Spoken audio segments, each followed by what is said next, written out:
Levi Stadium, where the media meets, and long line for an omelet. How long will you wait for an omelet? Would you wait 20 minutes for an omelet? Probably not. Okay. This is nonstop, like 150 people line up for this omelet. I mean, like, can I put my – because you got to wait in line to get the omelet. Like, you can't just put your order in and wait for it to come back. Most healthy thing you can get is the omelet. Outside of that, it was either a hot dog or a bratwurst. Oh. Right. For breakfast? For breakfast. I don't know what they served for lunch, but I was on the field. Anyway, as I'm sitting there waiting for the omelet, I saw Dennis, and Dennis and I talked for a long time, and he basically casually told me that, he's been sober for 10 years. Okay. And any of the stories that you bring up about him, he's not going to remember. Okay. You know what I mean? Right. Yeah, just one of those weird things. So remind me to bring him up to Chris. I think they would have a fantastic conversation. Anyway, he might be the only ex-Niner that I actually like. Yeah. Whenever I see those dudes, I get so mad. You know what? Because you played during the rivalry has always been pretty heated, pretty intense. Yeah. It was pretty nasty, I think, when you played. To this day, even Steve Young won't turn his back on me. Really? To this day, he will turn and face me. Yeah, because I used to get so mean and nasty and dirty with him. Like, the only time I ever went outside the rules and became a villain was him. Was him. And the only reason was they were so good. Look, I mean, again, somebody who grew up in the Bay Area. I mean, Joe Montana, Steve Young, that was my childhood. Like, I get why people hated the 49ers. They were so good. I understand. They were so classy and so crazy. But speaking of classy and great, okay, Matthew Stafford, this is the last 3 weeks. So the going theory is something happened to this team in Baltimore. When they went on the road, they lost to San Francisco, that heartbreaker. Yep. Then they went to Baltimore, caught a break when they didn't play Lamar Jackson. They won that game, and they got to stay there in Baltimore for a week and then fly to London to play Jacksonville. Right. So between that trip and now, this team has gone to a new level. When I say that, look at these numbers. Matthew Stafford at Baltimore, 1 touchdown, no picks. At Jacksonville in London, 5 touchdowns, no picks. Versus New Orleans, 4 touchdowns, no picks.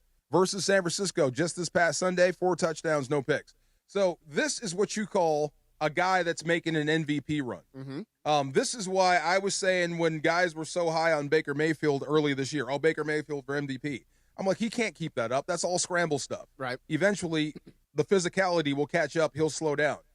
This is the type of numbers that will drive MVP votes, especially if you're winning behind it. And I don't know how you can lose with a quarterback playing this well. No, he's playing amazing. Now, can I be devil's advocate here? Absolutely. Can I poke the bear a little bit? Yeah. They played a Ravens team that was beat up and bad defensively. They went to play the Jaguars, who you just never know what you're going to get from Jacksonville on a week-to-week basis. They played the Saints, who are kind of a dumpster fire right now. They were great against the 49ers, but that's a defense that doesn't have Nick Bosa and Fred Warner, and they seem to lose people on the regular. Matthew Stafford is playing great.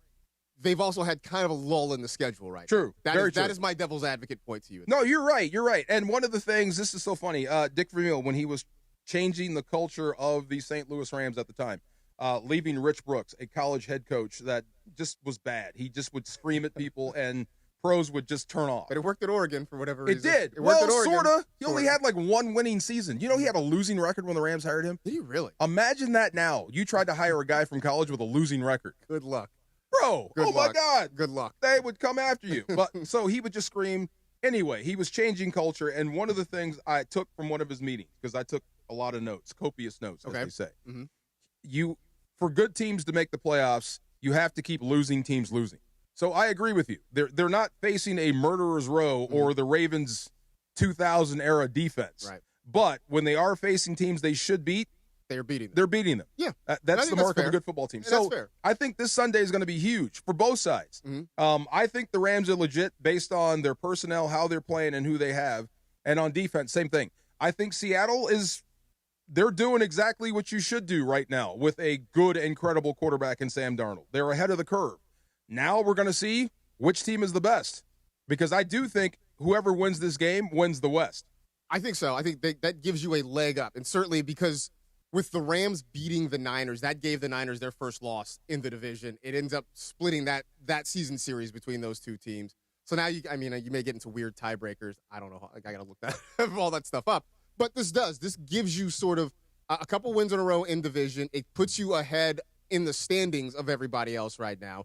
And it really does. I think this is going to go a long way to kind of figuring out, one, if the Seahawks are real, how for real they are. Right. Because I think even if Seattle comes down here and loses, but they, it comes down to the end, I think you can still believe that the Seahawks are a good team. I don't think this is final boss for Sam Darnold, but it's one of them. Like game of death.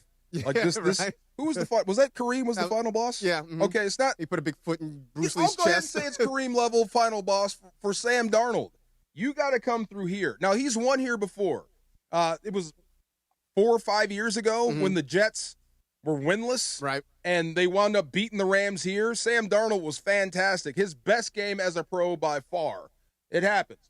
But you still got something to prove because the last time they saw you in the playoffs, they absolutely took your soul. Mm-hmm. So you got to go through these guys to get that back. And I don't think they're going to let them. I think the defense, while we're talking a lot about Matthew Stafford, I think this defense is ready to ascend.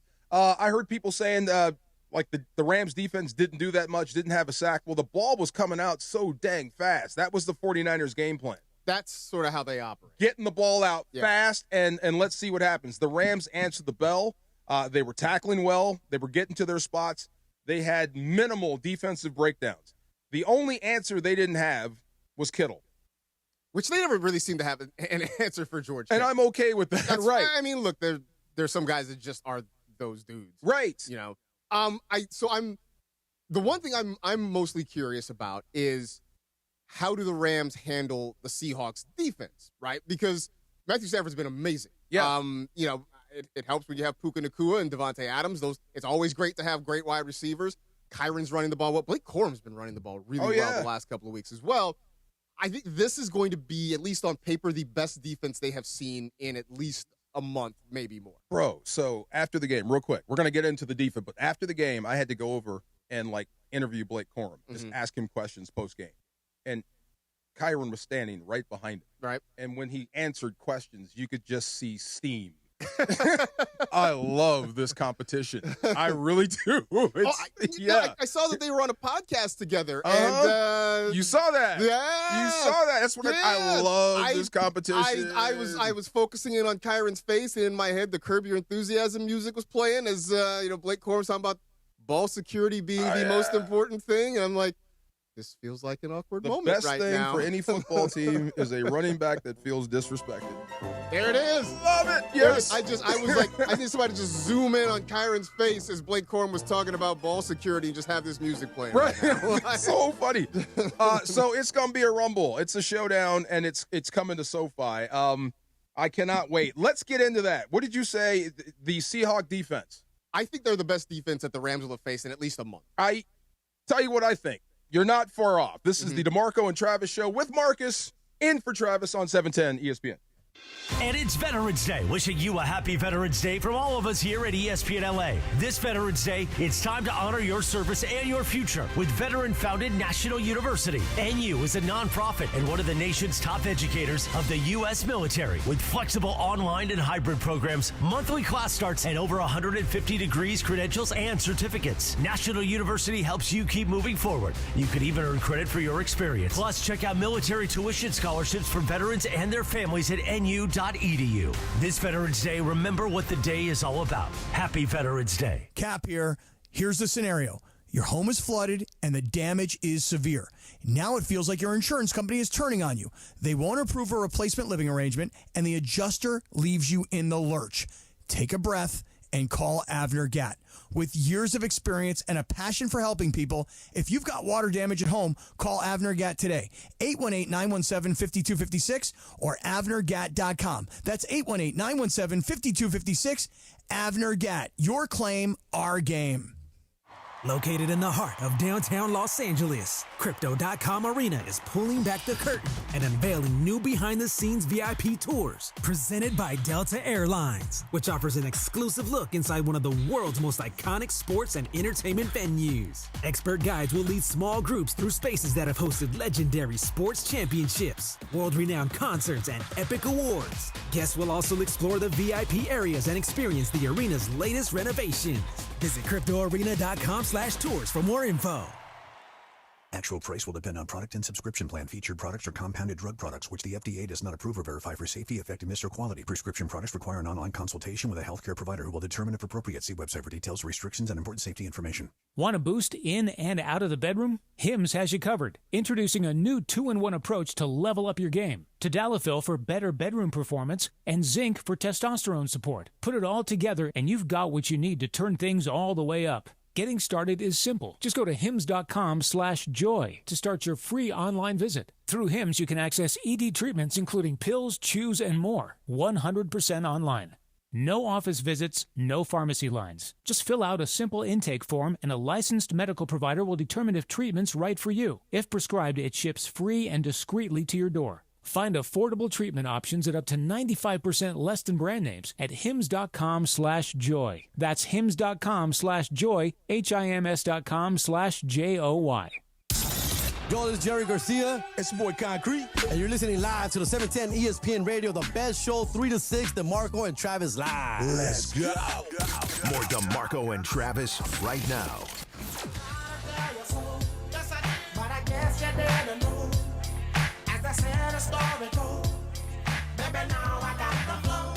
Every time I hear this song, I think about Leslie O'Neal. Remember Leslie O'Neal? Former Charger Leslie O'Neal, one of the best football players I've ever seen in my life. Okay. I think he's like 8th in sacks all time. Somewhere way up there. Should be in the Hall of Fame. Could care less. As a matter of fact, I think the Chargers are still paying him. Wow. Yeah, this whole deferment thing with the Dodgers and Ohtani. Oh. Leslie O'Neal deferred most of his money from the Chargers like years ago. So he's the original Bobby Bonilla. Correct. Smart dude. But this song came on in the locker room, and he did the most old man running man I've ever seen in my life. You know how to do the running man? Huh? You know how to do the running man? Yeah. Let's see it. Can you show us? Look, I'm not going to be your dancing bear. I can do the Who can't do the running man? We've been trying to get DeMarco to show us some sort of moves. Yes. Marcus, can you do it? I mean, yeah. Don't do the running man. I'm not the one on trial here. You can't do the running man. That's you got problems. But yeah, that song always reminds me of that. Did you read that Instagram post I sent you from my daughter? Listen, it's cute. She's been with her man. Okay, putting people behind the curtain. So DeMarco showed me a post that his daughter did on IG for her. It's like Wrote their a anniversary. love song to her boyfriend. Okay, it's an anniversary. Put it on 6 Instagram. years. They've been together for 6 years. She like sang it, wrote it, sang it. I mean, basically, it's like an Erykah Badu song. Oh, it's Really? not. No. Kinda. No. It's like professing love and like, maybe we could be butterflies. All that stuff. I mean, 6 years. they've been together 6 years. I'm aware how long they've been together. Believe me, I'm aware. What's the problem? Like, what's really the problem? Because I asked you, does he treat her well? You said yes. They love each other. So let her. She's not out here My whole showing family nothing. is going to see that. That's the problem. That means And they're she's going to be committed. asking me questions. She's Questions committed. I've been avoiding my whole life. Right. So anyway, wow. And she grown. She is grown. You know, one of these days I'm gonna have her come on this show and explain You herself. should. No, you'll never be that sorry again. Yeah. Wow. She can go. So she's actually going to nightclubs in Spain, by the way. Oh. So she's enjoying herself. I'm hoping. Enjoy your life. Maybe I can get rid of this Which dude. means she's probably not going to the club till like midnight, right? Because like in Spain, like they don't even eat dinner till like 10 o'clock. I know. So and I'm doing the times don't match up because Right. he's here. Different time zones. So it's I'm like, on Instagram. keep like, going you can out. See it at your convenience. I want this dude to go away. Why? He treats her well. Did you see what he? I saw. Listen. I want to see this post. It's cute, but I know what you mean. I know where you're. I'm not gonna get into why and all these things. I got but like 9 pastors in my family. 9. You know how many phone calls I'm going to get because of this? I mean, gosh, back in the day. Anyway, back to the game. Sorry, that just came up. Had to get that out. Okay, Seattle's defense. Yes. I do think every team and every city has an identity. I really do. And the way you play football. Like Chicago is a run-first defense, cold-weather football team. I think Caleb Williams could be changing that. Yes. I said this before with him.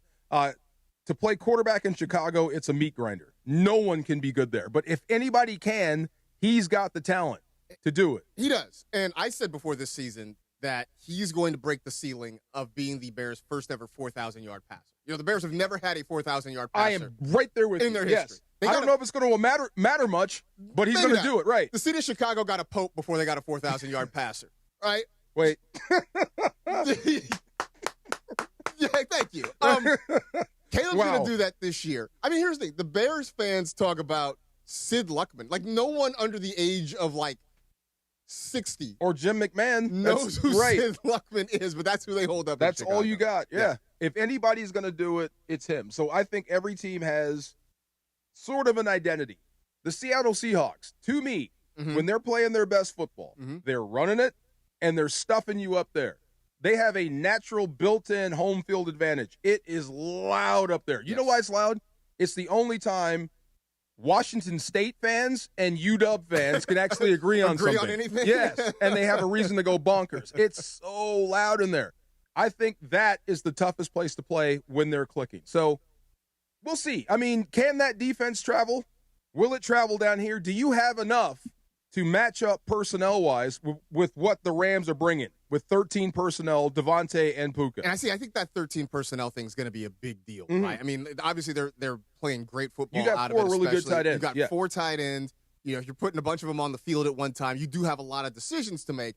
And I think it's going to be important, though, because I think you were talking about it during crosstalk with some of these guys who are great block, Davis Allen being a blocking tight end, having these guys who can do that, because when you look at that front line, you're looking at, DeMarcus Lawrence, Leonard Williams, Uchenna Nwosu. Those guys can get after the quarterback. And so I think it's going to be incumbent upon all those tight ends, all those offensive linemen to make sure you give Matthew Stafford time, because all of a sudden, if he's under pressure, those guys on the back end, the Reek Woolens, all those guys can go out there and be ball hawks. Oh, no doubt. Absolutely. I don't think Matthew Stafford has really thrown a bad ball. It's been a while. At least he didn't throw one on Sunday. He missed Terrence Ferguson once. He is locked in. How do I say this? The way he's playing football right now will be the next generation of quarterback. The things he's doing to manipulate defenses with the no looks. All that stuff will start to be taught now because it's going to be necessary with the way defense has gone. Teach that, though? Or is that just a thing you have? I think it's going to be something that you might actually start to require guys to do because you're going to have to manipulate people to move them to get them open. I think guys can do it instinctively. It's coached out of them. I think they're going to stop that part of it. Hey, use that because this is how this thing does. And one more thing about Matthew Stafford. I'm glad his MVP run, or at least he's starting to get that buzz. It coincides with the downfall of a guy that used to kill him in the same division, in Aaron Rodgers. Right. It's going the other way. It's funny how things work out, right? It's going bad in Pittsburgh. Yeah. Matthew Stafford finally gets a chance to step forward and be that guy. Because I still think he would have been this guy in Detroit. He just bumped into Green Bay twice a year. He also didn't – I mean, he's got a much more complete roster around him here than he ever did in Detroit. I mean, he had more of a plan here. Pieces. Yeah. I mean, he had pieces in Detroit. They never had, I think, a complete team there the way they do here. True. And I think the brain trust there now could have done something with him, but they wouldn't be them unless they traded him.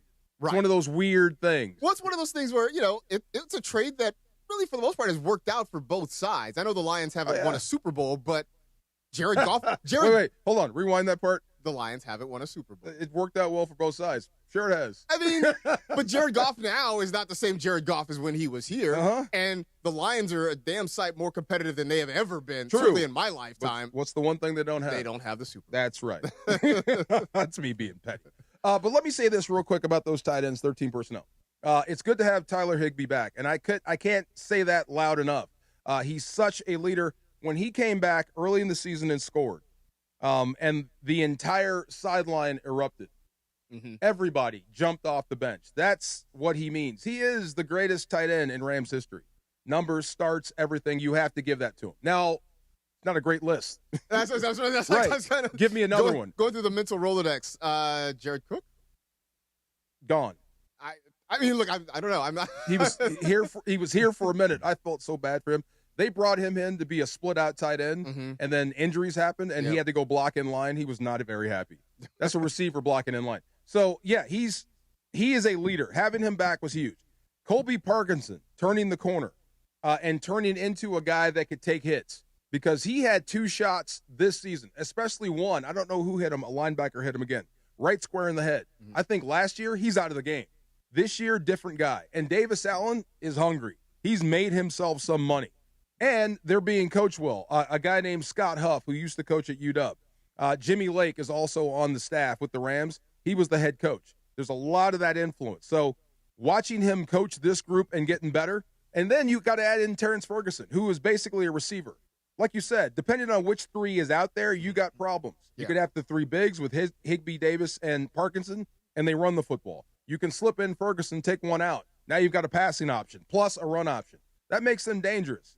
Not just that, you got to deal with Devontae and Puka on the outside. Right. There's a lot of issues, a lot of things for you to solve, plus you got a guy back there at quarterback is playing his butt off. Yeah, absolutely. I mean, he is playing – can you say this is the best he's played in his career, at least in a long time?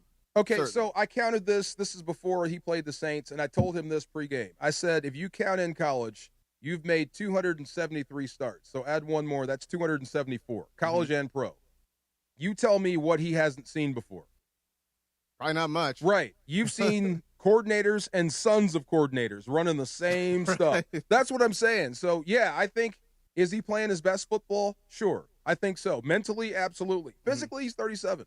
There's some things he just can't do anymore. I just know, whoever made that Airstream trailer should be doing booming business right now. Right? Health? Yeah. Because, no, seriously, I mean, when we saw the stories of Matthew Stafford spending time in an Airstream trailer, getting special treatment, let's be honest. There was a chance he might be cooked, right? Right. But it has been. Honestly, I thought he was done with the back. I mean, did. Yeah, no, I mean, that was the whole thing, right? He wasn't showing up. He wasn't practicing in training camp. He was there on the sidelines. He was going in this silver Airstream. Nobody quite knew what to make of it. If I am the maker of that trailer, of that service, I am driving around the country with Matthew Stafford's statistics and his face plastered on the side of it. That's the best advertisement I could possibly Marcus, do. that is my goal in life, is to make a fad, something like a fad, whatever. Remember when baseball players were wearing those rope necklaces? Yep. Mm-hmm. Everybody was wearing them. Yeah. Or some sort of wristband, something with magnets, something you think is working, so I can sell a million of them and be out before you get found out. By the way, how nervous are you about the Rams? Be honest. Me? Oh, yeah, you. How nervous are you about the Rams, Mr. Eagle fan? Yeah, very nervous, man. They got to be honest, they look really good, offensively and defensively. You see that front four that they got, and you see how the way the offense is moving with Devontae Adams and Puka Nacua, and you said you had the 13 personnel. Like, that's something different that we haven't seen in a while. So. I do like I do like the makeup of this team. I was about to say the gangster of this team, but I do like the makeup of this team. Like, they take stuff seriously, and I think that might be the Jared Verse influence. They don't forget a lot of stuff, and they're not afraid to talk that trash. Like that whole Philadelphia thing, that's legit. They want to line up with them again. You know what I mean? It ain't over yet. For sure. But I will say, though, the Eagles added some key pieces as well. Like Jalen Phillips last night, that was a steal of the trade deadline. Like I know we can get more into it, but I'm saying, like, the Eagles added some pieces as well around that team. I hope everything works out and that lines up again here. I hope it lines up again. And now it's looking like it could potentially be in Philly if it holds up. I hope. That's what I'm saying. I hope it lines up here. All right. I have a life lesson. I got something I need to share with you guys.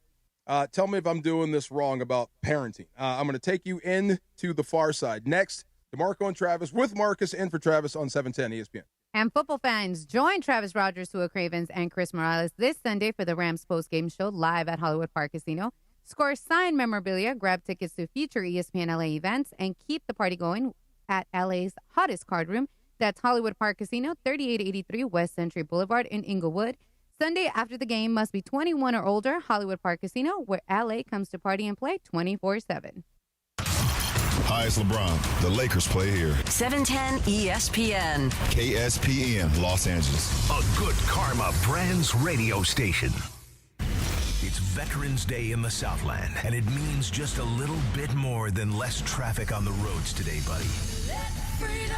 Take a moment to salute the brave men and women that have fought to defend our freedom. And whether you have the day off or not, spend it with us. ESPN LA. Don't sit on the sidelines if you've been injured in an accident. Hey, it's Travis, and at Normand Legal, Joseph S. Normand and his team are ready to go full contact for your case. They'll rush the defense, tackle the insurance companies, and drive it all the way into the end zone to get you the maximum compensation you deserve. Call the winning team now at 213-747-1234, 213-747-1234, or visit normandlegal.com. Don't fumble your future. Your recovery is their priority. Call Joe now and score a touchdown with Normand Legal. Celebrate back-to-back championships with Children's Dental Fun Zone, your one-stop shop for children's dentistry and orthodontics for over 23 years. Join us this Friday at Legends Attic in Claremont as ESPN LA broadcasts live from noon to 3 p.m., featuring an autograph signing with World Series hero Miguel Rojas. Children's Dental Fun Zone accepts Medi-Cal, PPO, and HMO insurance. For your free consultation, visit cdfzone.com. This month only, get $500 off braces. A proud partner of ESPN LA's broadcast from Legends Attic with Miguel Rojas. Want savings that truly deliver championship value? Check out the Kia Season of New Tradition sales event at Kia of Carson, where Black Friday deals are happening all month long. We've got one of the largest Kia selections in America, all in one place. The deals on remaining 2025s are absolutely incredible. And right now, many come with special VIN-specific stickers for extra rebates on top of all other offers and dealer discounts. Thanks to that, you could drive with zero down on approved credit. But hurry, these deals won't last long. Get to Kia of Carson today. I'm pretty easy to shop for. If it's in Morongo, I'm good to go. Now your top reasons to visit Morongo. Shop till you drop. You can use your rewards points to shop top brands in our ballroom Black Friday, noon to 10 p.m. the 28th. Number 2. There's over $1 million in progressive jackpots at slots and table games. And the number 1 reason. Bret Michaels Rock the World Tour, November 21st, only at Morongo. Morongo, good times. And it is the DeMarco and Travis Afternoon Show right here on ESPN LA. The Far Side. And it's time for The Far Side, presented by our friends at Highlands. The Far Side. Weekday afternoons at 4 p.m. Time for The Far Side with DeMarco Farr, right now on the Travis and DeMarco Afternoon Show on ESPN LA. 9 pastors. My father is a deacon. Do you know what this is going to cause me? Hi, Pastor. You know the stress this is going to cause me? The explanations. They already think, like I said, I'm half a hippie or something. Yeah, like they call me Far 2.0. I have an open mind. I do. But I talk to people, and people talk to me that are living in the Stone Age, and they refuse to come out. So, you know what I mean? You read it, right? Listen, yeah. I know what you mean. I know where you're coming from. I understand how your family, like you said, you have 9 pastors. All I would say is she's grown. Yeah. She's doing her. God She's bless been her. with this man for 6 years. It's One not dude, like, you know 6 what I mean? years. My cousin, one of my girl cousins, she nailed it perfectly. She said, one dude for 6 years. Would you rather 6 and 1? Yes. Yeah. You're right. Yeah. You know, You're 100% right. one thing I always said, like, there's women that carry themselves like they're churchgoers, and like, I'm like, y'all don't even know the creeping things they've been doing at night. And there's women that sometimes people are like, ooh, they're out there. And I'm like, they're not. They just have personality. Well, look. And she didn't even do anything crazy. She's a good kid. She knows what she's doing. So I trust her 100%. But I did. This is funny. You just don't want to hear from other people. Huh? You just don't want to hear from other people. No. Tune it out. I don't know how to You just don't want explain to hear it. from other people. I get Yes, if you have daughters, you know what I mean. I get it. He's a good kid, but I can't like you because I may have to do something to you someday. But that's here. The life lesson is this. Here's the question I had. Okay, so I'll tell you a story back in high school. There is a North-South shrine game. Yes. It's a high school all-star game, and it's very prestigious. This is what you want to be in, the game you want to be in your senior year in high school. You want to defend the North from the South. It is a huge rivalry. So made the team. We lost the game, but that was besides the point. So my 2 brothers both played in this game, and my mom was big for having these trophy rooms. Like everything we ever did, our diplomas, everything is in that room. It doesn't belong to us, it belongs to her. So there's these plaques you get, and they're really nice. And it's like this wooden plaque, and it says your name, shrine game, whatever number it was, and this gold helmet that's just kind of like a half helmet. My brother has one. My middle brother has one.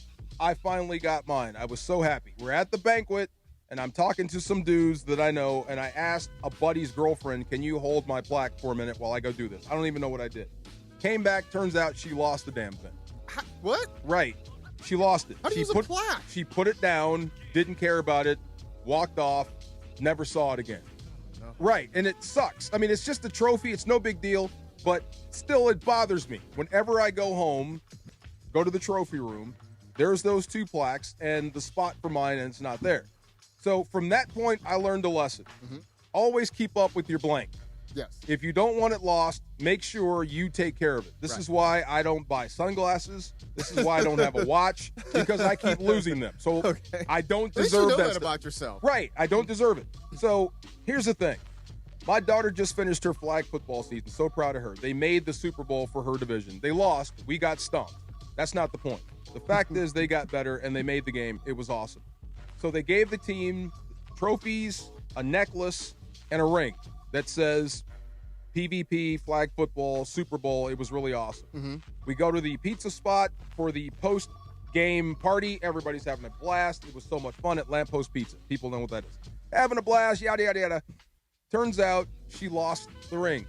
Oh, no. Already. She can't find it. Now, here I am. I could call the league because I'm part of the staff. I could call them and have them make a new one for her. Or just give one a spare one. I'm sure they have one laying around. Or I should let it burn like me letting the plaque burn and it changed my life. Like, is this a lesson I should let go? Or should I soften it by getting her what she wants? Because she really wants this ring back. I think you get her the ring just because, like, don't be that person who's like, you know, I suffered, so you too have to suffer. Like, you know what the pain is like to not have that thing but that she you does really have issues want. losing stuff. This ain't the first thing she's lost. Okay. This is just the first thing she lost that she really, really wants back. Okay. So we've had these lessons before. Right. You know, so I'm like, should I let this one burn or? I think especially because it's a thing that not only is she proud of, you're proud of it too. Yeah. You know? Yeah. Like it is. That's true. It is as much, you know, I won't say about you, but this is as much a source of pride for you as it is for her. Like, let this be a moment that you guys have together. We have a trophy. We do have a trophy. You just don't have a ring. We have other stuff from the game. Right. She lost her ring. Her ring. See? What do you think? Should I let this one burn or should I, like, be super dad? Be super dad, man. Be super dad on super this dad, one? Yeah. What do you think? Okay, as someone who notoriously loses jewelry. Because I don't want her growing up thinking like dad can save her in every single situation. So I think you could be super dad, but explain like, yo, this is big. This is a one-time thing. Don't do it again because it's not going to happen. If you lose it, I am replacing it. I've done that already. When she lost, like, the last thing. She lost shoes. How do you lose shoes? That's what I mean. Shoes? How do you lose a pair of shoes? I mean, I can understand. I can understand if you have a whole bunch of shoes. I mean, if you misplace them, I have that. She has more pairs of shoes. I think she has the most in the house. How many? But that's how kids are. I mean, they grow, so you have to have shoes all the time. There's shoes everywhere. Yeah.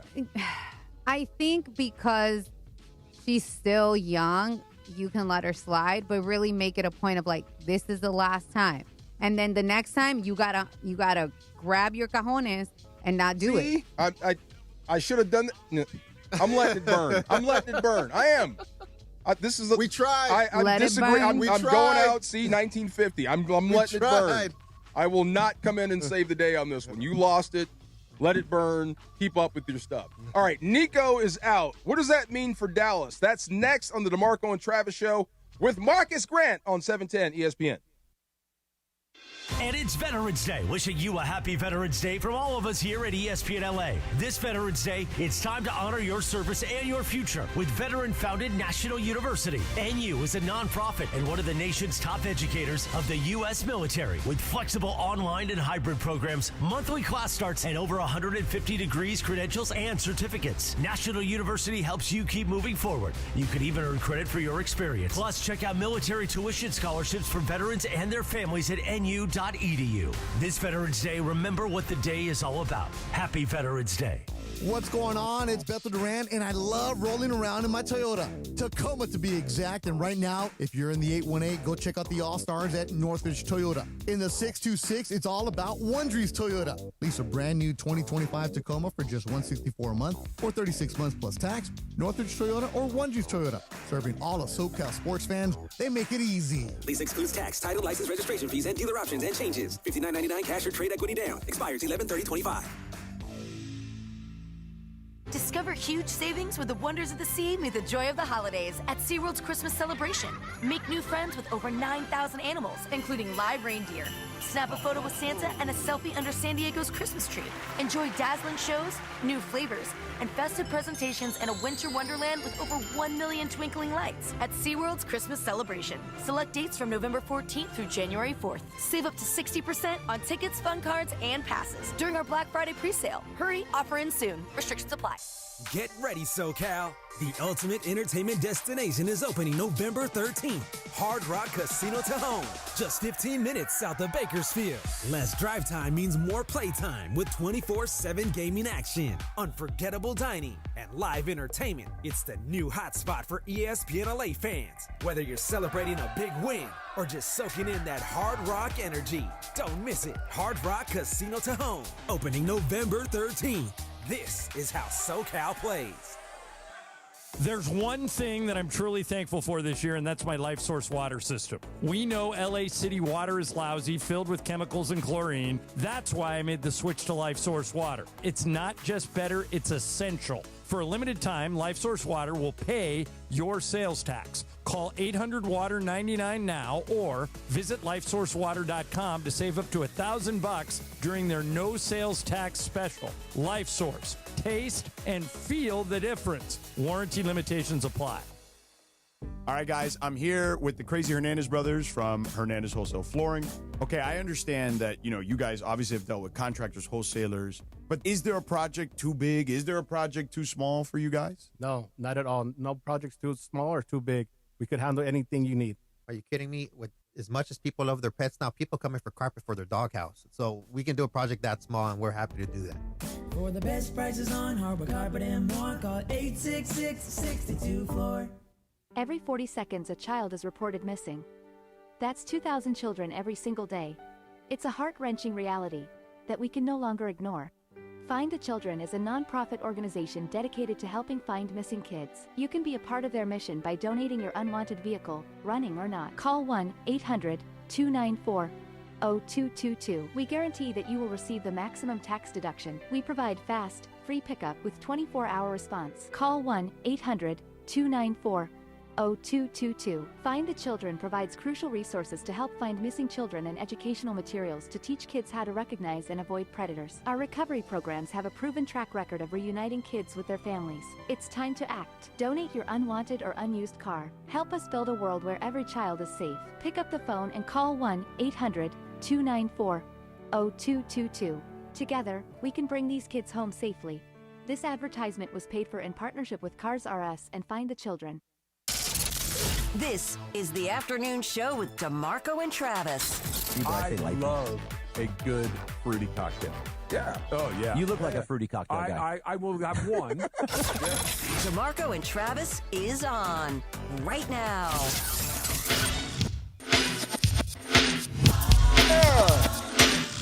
Come on. One of my favorite Tony songs. I saw them live once. At the House of Blues in Hollywood when Love it was still them, open. right? Yeah. Except it was after Raphael Sadiq had left the group. Oh, no. But they replaced him with Raphael's cousin who looked and sounded almost identical. So I spent the first, 15, 20 minutes of the concert Like phony. That's what you had. Right? Wow. And I'm watching the show and I was like, this dude looks, but it's like not quite. And then I remember that time when he was replaced in a group of that dude. Yeah. Yeah, and then finally after like half an hour, they're like, yeah. So give a shout out to our cousin, whatever his name is. I was like, this has been bothering me for the first half of this show. How'd they sound? Sounded great. They sounded great. Great. Hey, I saw him last year at the YouTube Theater. Really? Yeah. Was it Raphael Sadiq or It his was cousin? Raphael Sadiq. He's back. Oh my God, it was so good. Recently passed. Yes, before he passed, like a few months after that. Dwayne, yes. Dwayne Wiggins. Glasses? Yeah. Yeah. Yes. Oh, no. Really? Oh, my the God. guitarist. That's too The bad. guitarist. Yes. Wow. How would you describe Raphael Sadiq's voice? Just very distinctive, right? Yes. Not like any other. No, it's like a sweet tart. Boom! I It's love like a you. sweet tart. Makes sense.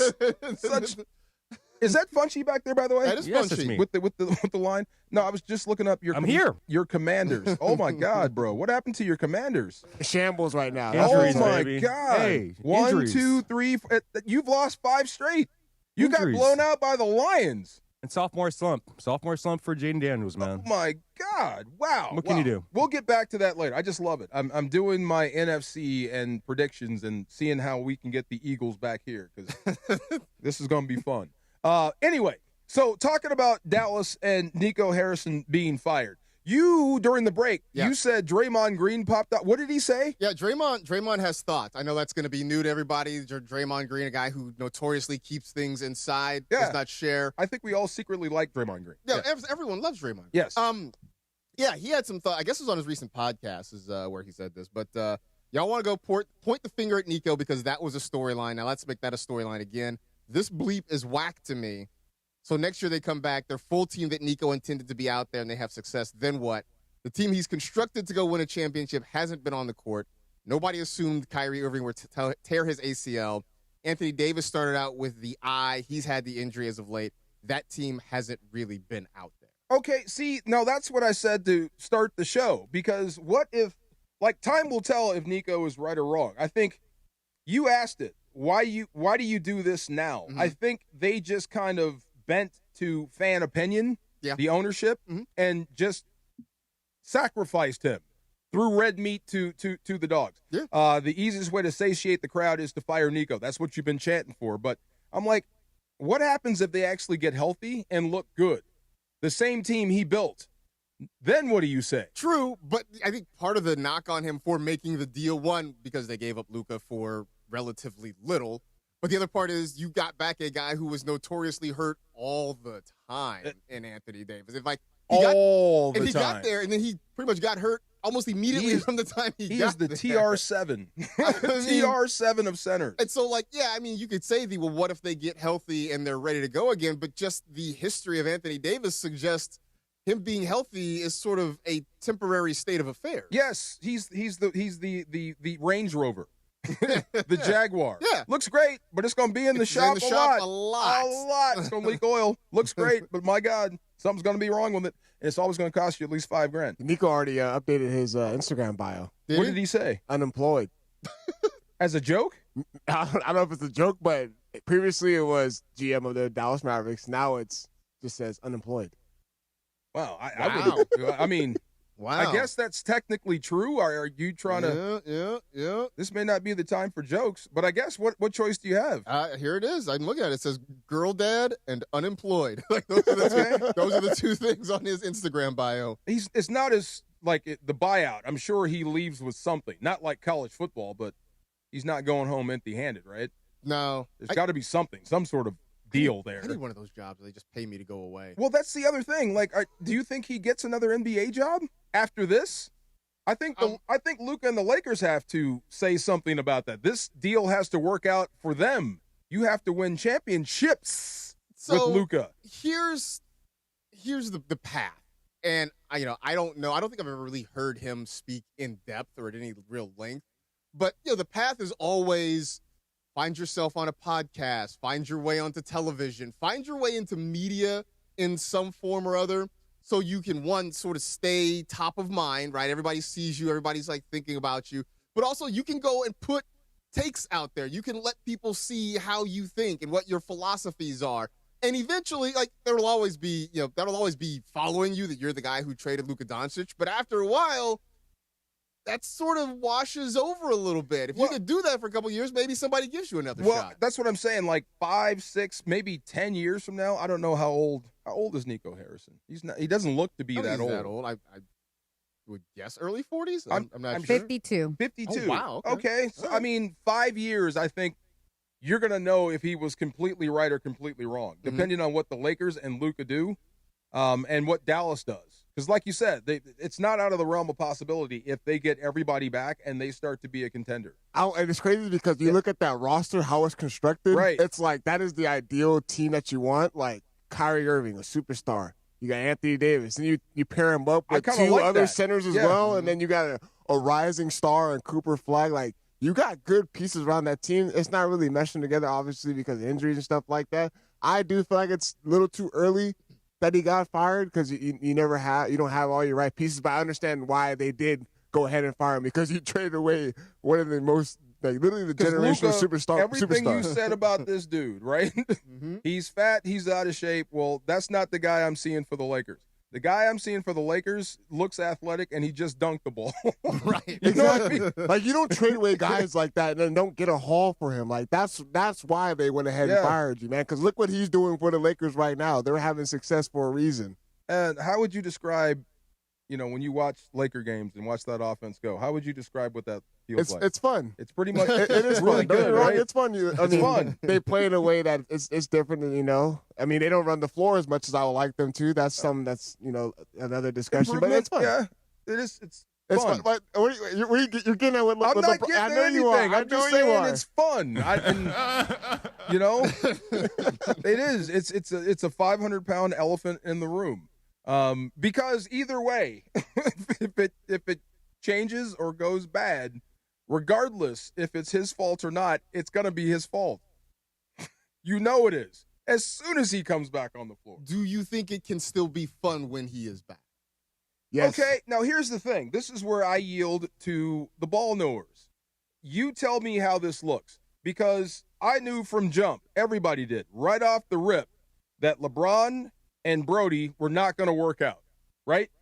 We knew this does not mesh, but maybe. Let me see if LeBron can work with this. Can he be different? Obviously, they clashed. That's history. You tell me how you integrate LeBron to this and keep it fun. I mean, I'm telling you right now, it's not going to look good. Like, the moment he steps on the floor, it's going to be a little bit of issues as far as, like, spacing, the ball movement. There's going to be times it's going to be sticky in his hands a little bit. There's going to be times it'll be sticky in Luka Doncic's hands. But I have a strong feeling J.J. Redick is going to implement something to where it's going to be a more fluid offense when LeBron gets in. It's I have no doubt it's going to work. It's going to be fun. You're not going to see him. Yeah.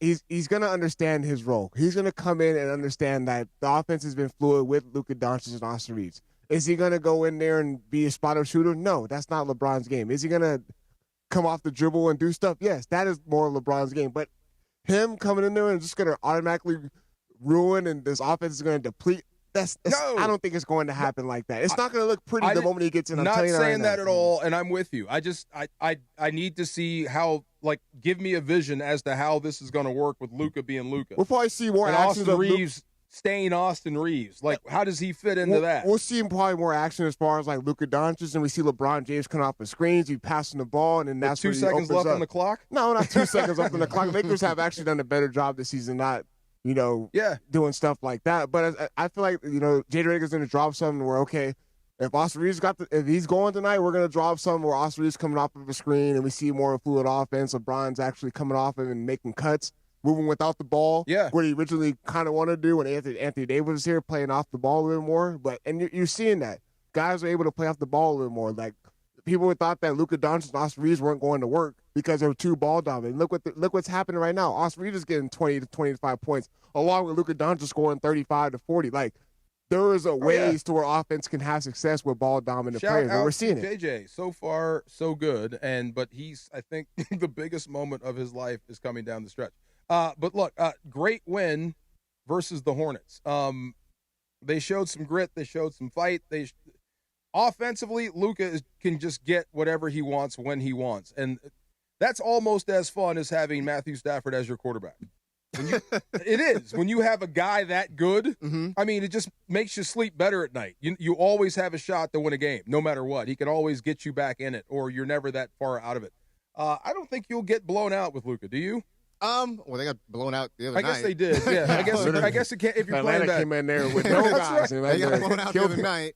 But I mean, to your point, yes, when you have Luka Doncic, you always have a chance to win. And here's the part about LeBron coming back to this team. And stylistically, there will be things to work on to make sure everything runs smoothly. But at the end of it all, you're talking about two guys who see the game 3 or 4 steps ahead of everybody else. Right? I mean, it's what makes, like, Nikola Jokic so amazing, is that he sees the game at a different speed, on a different level than other people. Now you've got two of those guys in LeBron and Luka. And so I think, again, stylistically, it might take some work to get this thing running smoothly.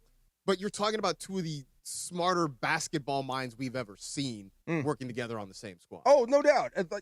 Like I said, as a Laker fan, this is a champagne problem. I'm hoping, or whatever, LeBron James is getting ready to be healthy. That's always going to be a good thing. LeBron James on the floor for the Lakers is always a good thing. It's never a bad thing. I'm just trying to get a vision as to how it looks and how this works, and you can keep it as fun as it has been. Because sometimes dudes come back and they suck up all the oxygen in the room. It changes things. It's funny how leaders become leaders on teams. You're dying to say something, but you don't because this guy usually does it. Mm-hmm. For me to step up and be that guy, you can't be here. You know what I mean? Right. For me to have the confidence, for me to get in that mode where I need to be the best that I could possibly be, you can't be here. You know what I mean? Mm-hmm. Yeah, it's one of those weird things. So, I mean, but that's up. Look, this is the benefit of being a quarterback. All he has to do is throw it. He can't keep it himself. That's true. I mean, I guess you could, but that's not. No, especially not for him. If you're not Matthew Stafford. If you're Matthew Stafford, you're not doing that. More about the Lakers win last night. Some really good stuff against the Hornets. That's next on the DeMarco and Travis show. Marcus in for Travis on 710 ESPN. Football fans, the Rams Toyota Countdown to Kickoff is live from Cosm this Sunday. Join Travis Rogers and Sua Cravens live from the hall at Cosm.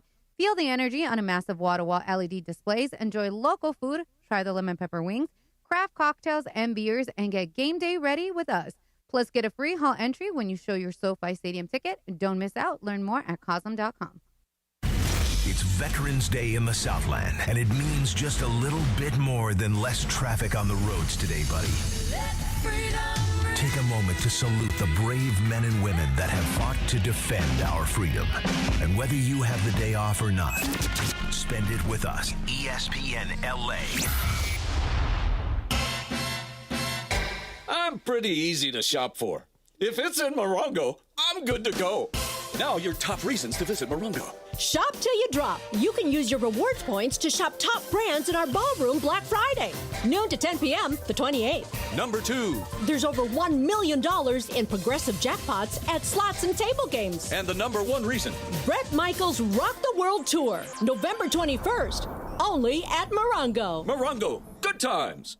Don't strike out if you've been injured in an accident. Hey, it's Travis, and at Normand Legal, Joseph S. Normand and his team are ready to step into the batter's box for you. They'll swing for the fences, go extra innings if they have to, and make sure the insurance companies are out at home. They'll cover all the bases and bring you home safe with the maximum compensation you deserve. Call the winning lineup now at 213-747-1234. That's 213-747-1234, or visit normandlegal.com. Normand Legal, your recovery is always a grand slam.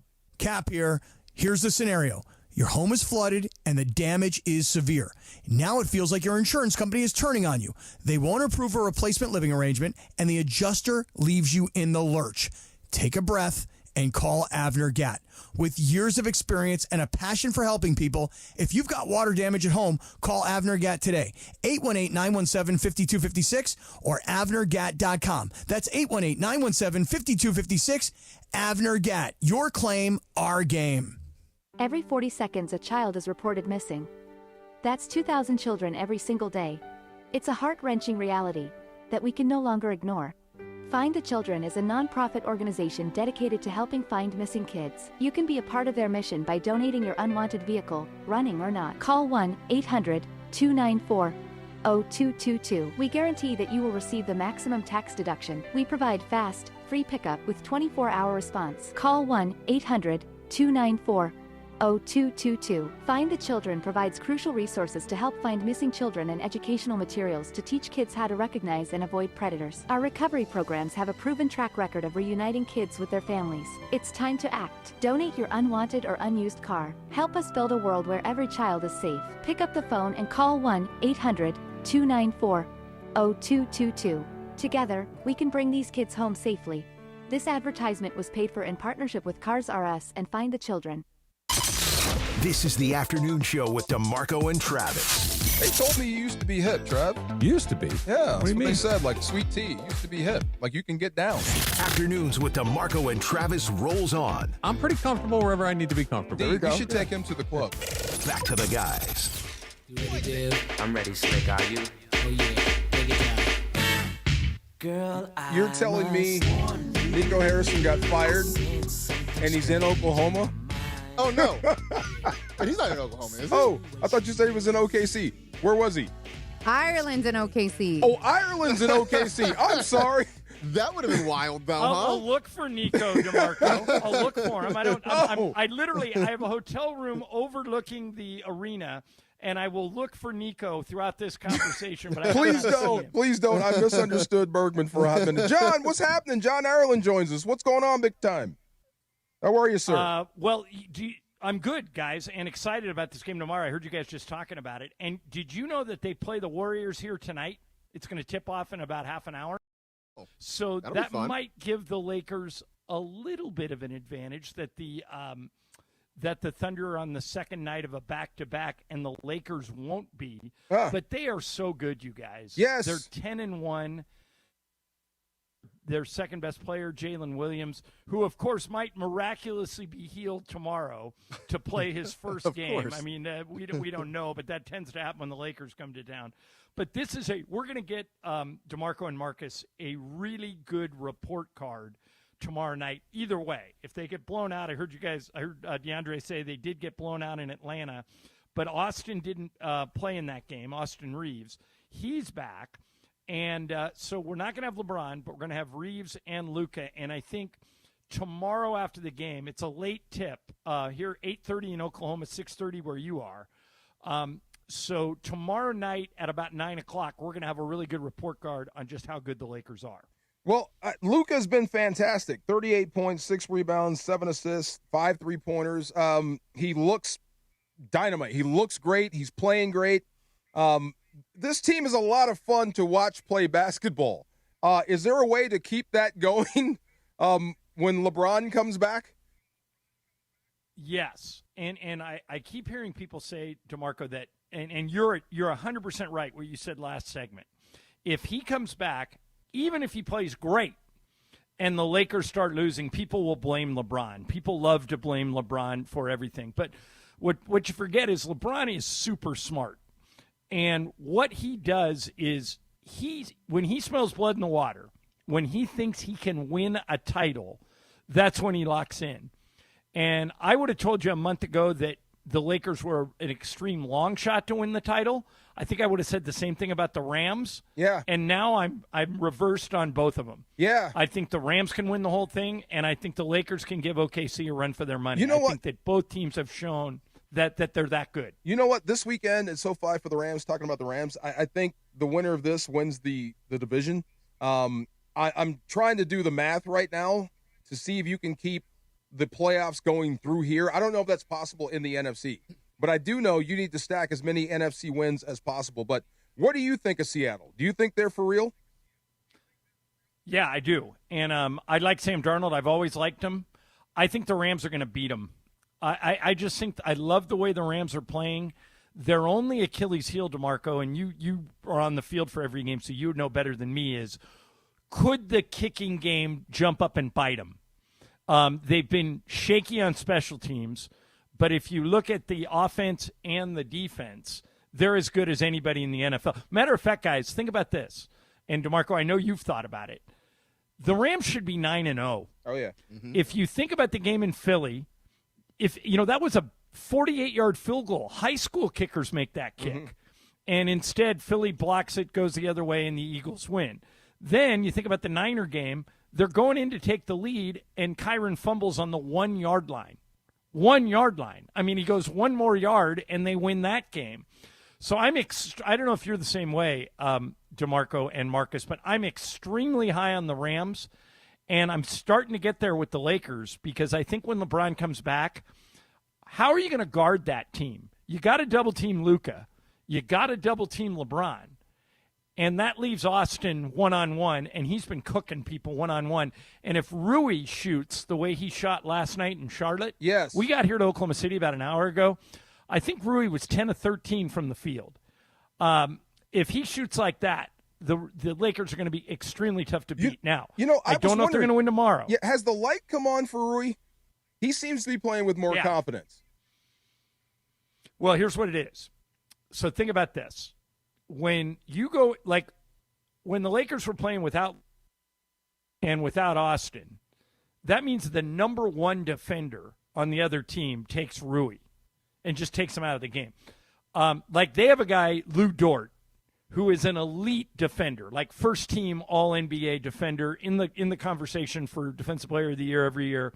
Just a lot. They call him the Dorture Chamber because whoever he guards goes through torture. Yeah. Lou Dort has to guard Luka. All right, now Lou Dort isn't even going to play tonight against the Warriors, so he's just sitting around waiting for Luka to get here. I bet you he plays tomorrow, and I bet you he guards Luka. And their second best defender, probably Caruso if he plays, will guard Austin. That means Rui gets the third best defender, and that's when he really cooks, DeMarco. That's when if you put your third best – and by the way, when LeBron comes back, he gets defender number 4. So that's a big difference in the NBA, and he could have a really big year. Now that makes sense to me.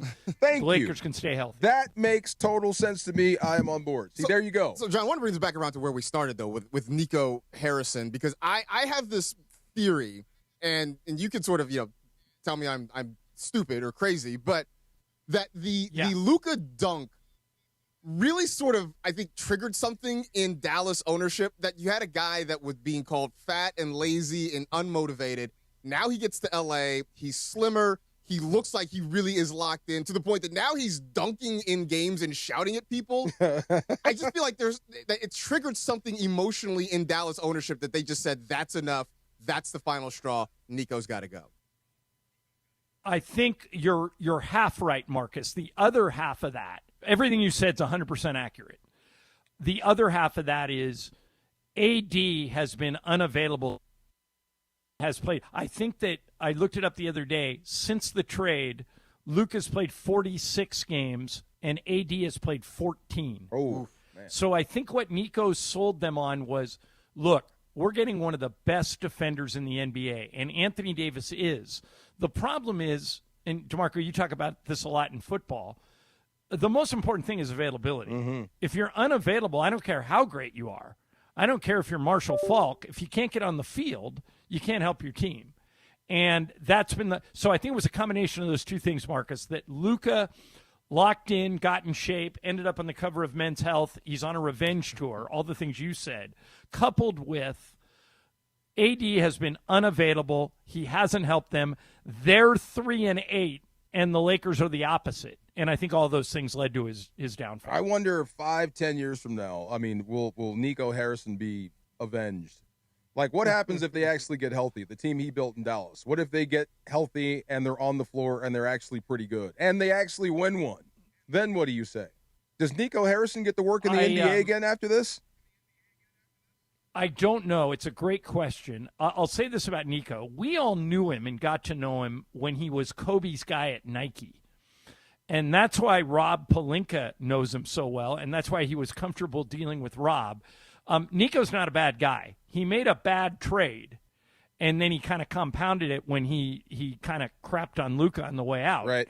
But he's not a bad guy. My guess is, guys, that he will go back to Nike and run basketball or be one of the guys that runs basketball at Nike because he's very well liked there. I don't think he'll get another NBA GM job because this trade could go down as the worst trade in NBA history, especially if Luka wins MVP. If Luka wins MVP when he never won it in Dallas, let's say he wins more than one, then I mean, that's just I don't think you could ever justify hiring Nico and sell that to your fans as a GM again. I already think it's one of the worst trades in basketball. It may be the worst trade in sports if Luka keeps doing what he's doing. Speaking of doing, well, Michael and I were arguing the other day. Not to interrupt you, DeMarco, but Yeah. Michael and I were arguing that can we say yet that it's the best trade in Laker history? And I think the answer is no. I think the best trade in Laker history was Vlade Divac for Kobe. Oh, yeah. And Okay. I think number two was 4 solid players, but yet just players for Kareem in the 70s. But if Luka leads the Lakers to a title, if Luka wins MVPs, and if either one of those things is more than one MVP, more than one title, then we can have this conversation again. What about Austin Reeves? Because the one thing when he's 24.7 assists, when he's playing like this, the one thing we're not talking about is defense. Is this a mirage or is this him? It's him, but you're right to bring up the defense. Here's why it's not as glaring as it was last year during the playoffs when Austin was a little bit hurt. He had a sore foot and he couldn't really go. He played because it was the playoffs, but he was a shell of himself. He's elite offensively, DeMarco. As a matter of fact, I think he's going to make the All-Star team this year. Remember, the All-Star game's in L.A. It's at the Intuit Dome. Right. And there's two American teams and 1 international team, and they're going to play a round robin. So if there's 2 American teams, I think Austin is good enough to make one of them. But the reason we don't talk as much about his defense, and I don't think this guy's gotten half the credit he deserves, Marcus Smart has changed their mentality. Marcus Smart is into people on every possession. He's getting steals. He's using his fouls. He's grabbing. He's holding. It's contagious. He's holding other people accountable. He's made a huge difference. So now you've got 3 elite offensive players in LeBron, Luka, and Austin, and a defense-first point-of-attack defender in Marcus Smart.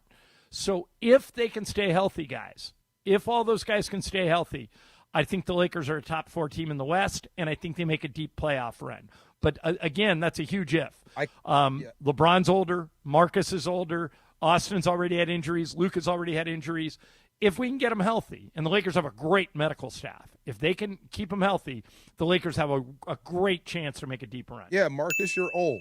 Yeah, well, I hear that all the time. Trust. Oh, my God. I got a younger sister. Not Marcus Grant. No, Marcus Smart. The other one. But one of the guys that has been intriguing to me, John, has been DeAndre Ayton. Because, obviously the knock on him was just an effort thing. He's also just a different big man than what they had previously in Anthony Davis. How does he fit into this whole thing when you do have LeBron back and you've got guys who kind of when you want to play at the front of the rim a little more? It's a good question, and I want to go back to something we talked about earlier. The reason DeAndre Ayton can be a really effective player for the Lakers is the other team's best defenders are all guarding somebody else. You can't afford to put your best defender on DeAndre Ayton or you're going to get cooked by Luka, LeBron, or Austin. So here we go. Same conversation we had with Rui. All of a sudden, DeAndre's getting matched up against small forwards. Last night, a few times, he had Knipple on him, a guard. And if you do that, he's a really good mid-range shooter. I'm sure you guys have noticed that 8-10 feet and in, he's pretty consistent. Great touch. And he's going to have that shot because the other team's is not focusing on him. And Luka and LeBron are elite passers. And so anytime they get doubled, they know where the double team came from, and they're going to throw it right to Austin, right to Rui, right to DeAndre Ayton, and those guys are going to have open shots.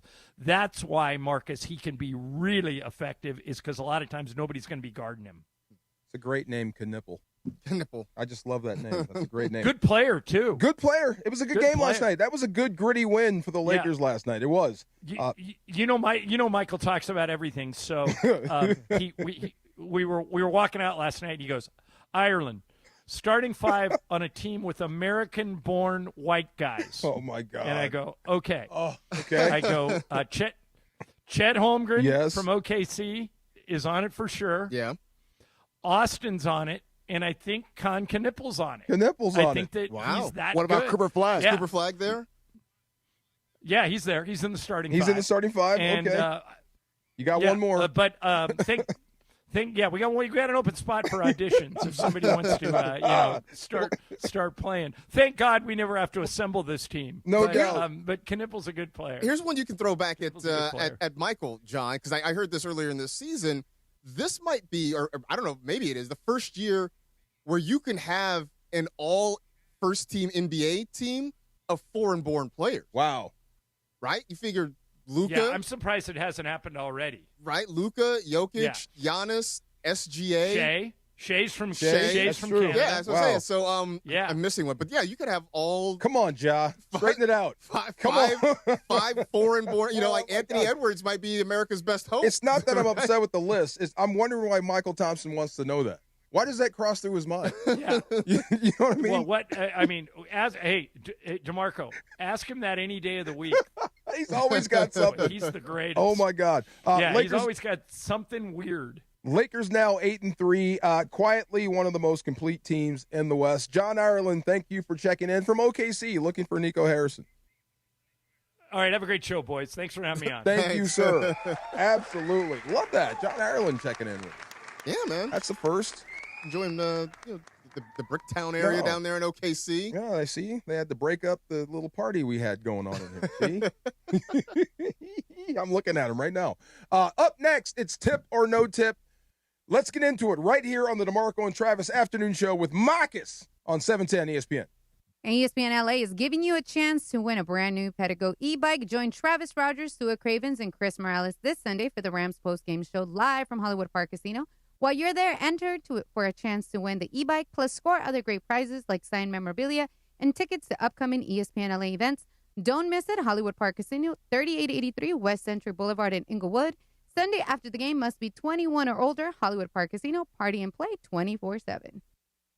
And it's Veterans Day. Wishing you a happy Veterans Day from all of us here at ESPN LA. This Veterans Day, it's time to honor your service and your future with veteran-founded National University. NU is a nonprofit and one of the nation's top educators of the U.S. military. With flexible online and hybrid programs, monthly class starts, and over 150 degrees, credentials, and certificates. National University helps you keep moving forward. You could even earn credit for your experience. Plus, check out military tuition scholarships for veterans and their families at nu.edu. This Veterans Day, remember what the day is all about. Happy Veterans Day.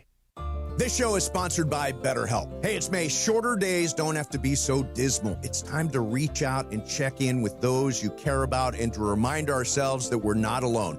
This month, don't wait to reach out. Whether you're checking in on a friend or reaching out to a therapist yourself, BetterHelp makes it easier to take that first step. Our listeners get 10% off their first month of therapy. Just call pound 250 and say the keyword timeout. That's keyword timeout after calling pound 250. John Ireland here with the Hall of Famer, Saturday, Big brother. Game James Worthy for iSpot Active. Love Check it. out their website, ICEBODactive.com. This is the new concept for icing. John, I love it. iSpot Active sells form-fitted stretch shirts and pants with pockets that hold ice-cold gel packs. Everybody I know that has bought one of these things truly loves it. Gotta get yours before they're sold out. Take it from James Worthy. Start feeling better today at iSpotActive.com.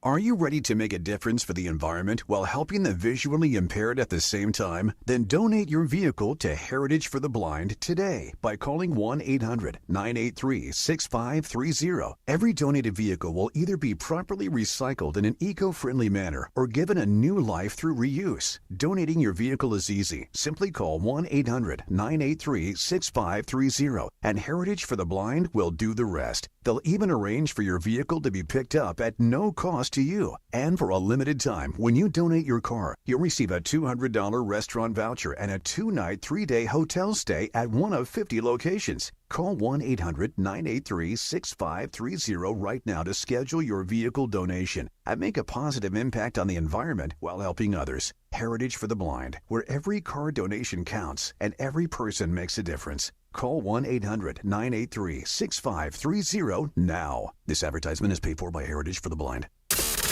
You're hanging out with the Rams Super Bowl champ and Sweet Tea. Feeling awesome. Yes. What's up? Afternoons with DeMarco and Travis rolls on. Guys, what the heck is going on out here? Back to the guys. I have a question. Yes. Can you actually be a swimmer if you don't put your face in the water? I mean, probably not a good one.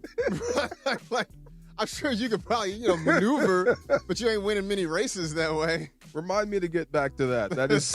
That's hilarious. All right, tip or no tip, Laura. All right, guys. First of all, I just want to give a shout out to Funchy, who's sitting in and stayed longer than he wanted to, but we're keeping him here. Garbage belt. I'm here. Appreciate you. I'm here. He's starting chat wars over there. So if you want to get into it with Funchy, make sure you go to your YouTube chat and he's I'm out a here. Tupac of the chat room, baby. Are you cutting promos in the Yes, chat I room? am. There you go. Go full heel on him. Go ahead.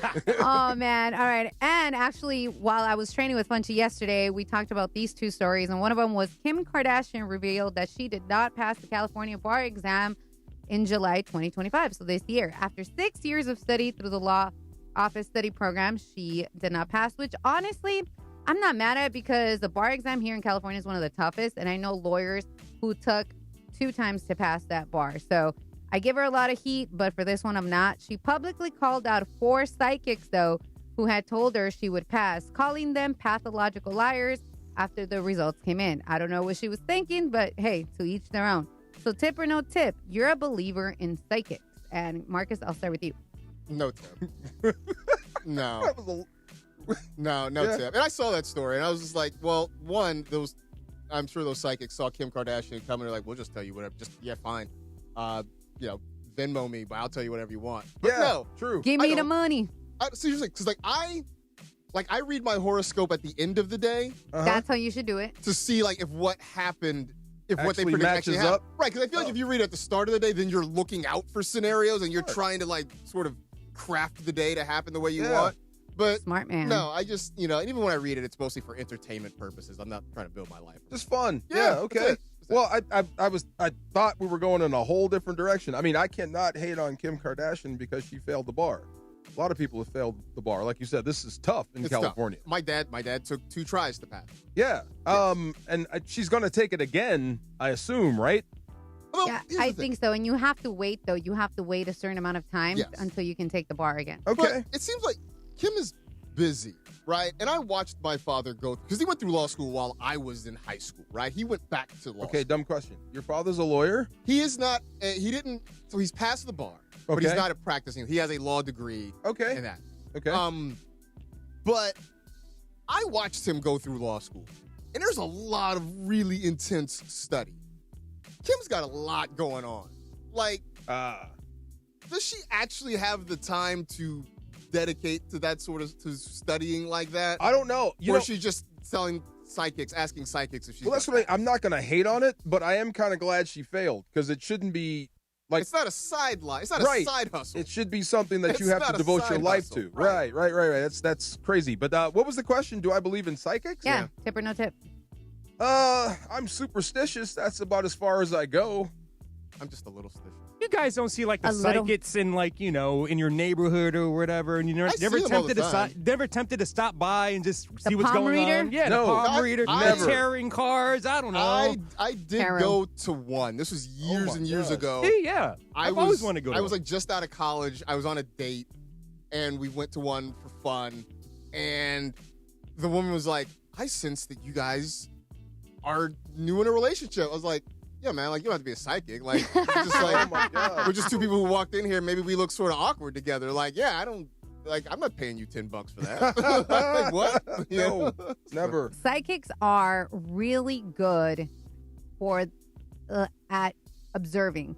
So they observe everything. I've been to a palm reader, tarot card reader, and I always tell people it was a cool experience, but nah, man, I'm good. You know who else are good observers? Con men. That's the whole thing, right? You know what I mean? That's how the game works. Absolutely. Oh my gosh. Yes. No psychics.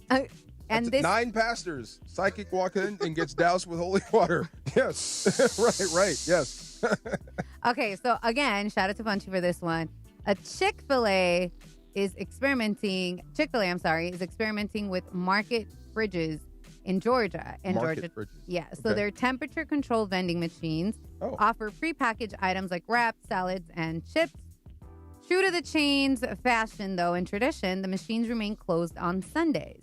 The concept is part of a Chick-fil-A's push into a more convenient grab-and-go options without fully operating and opening restaurants.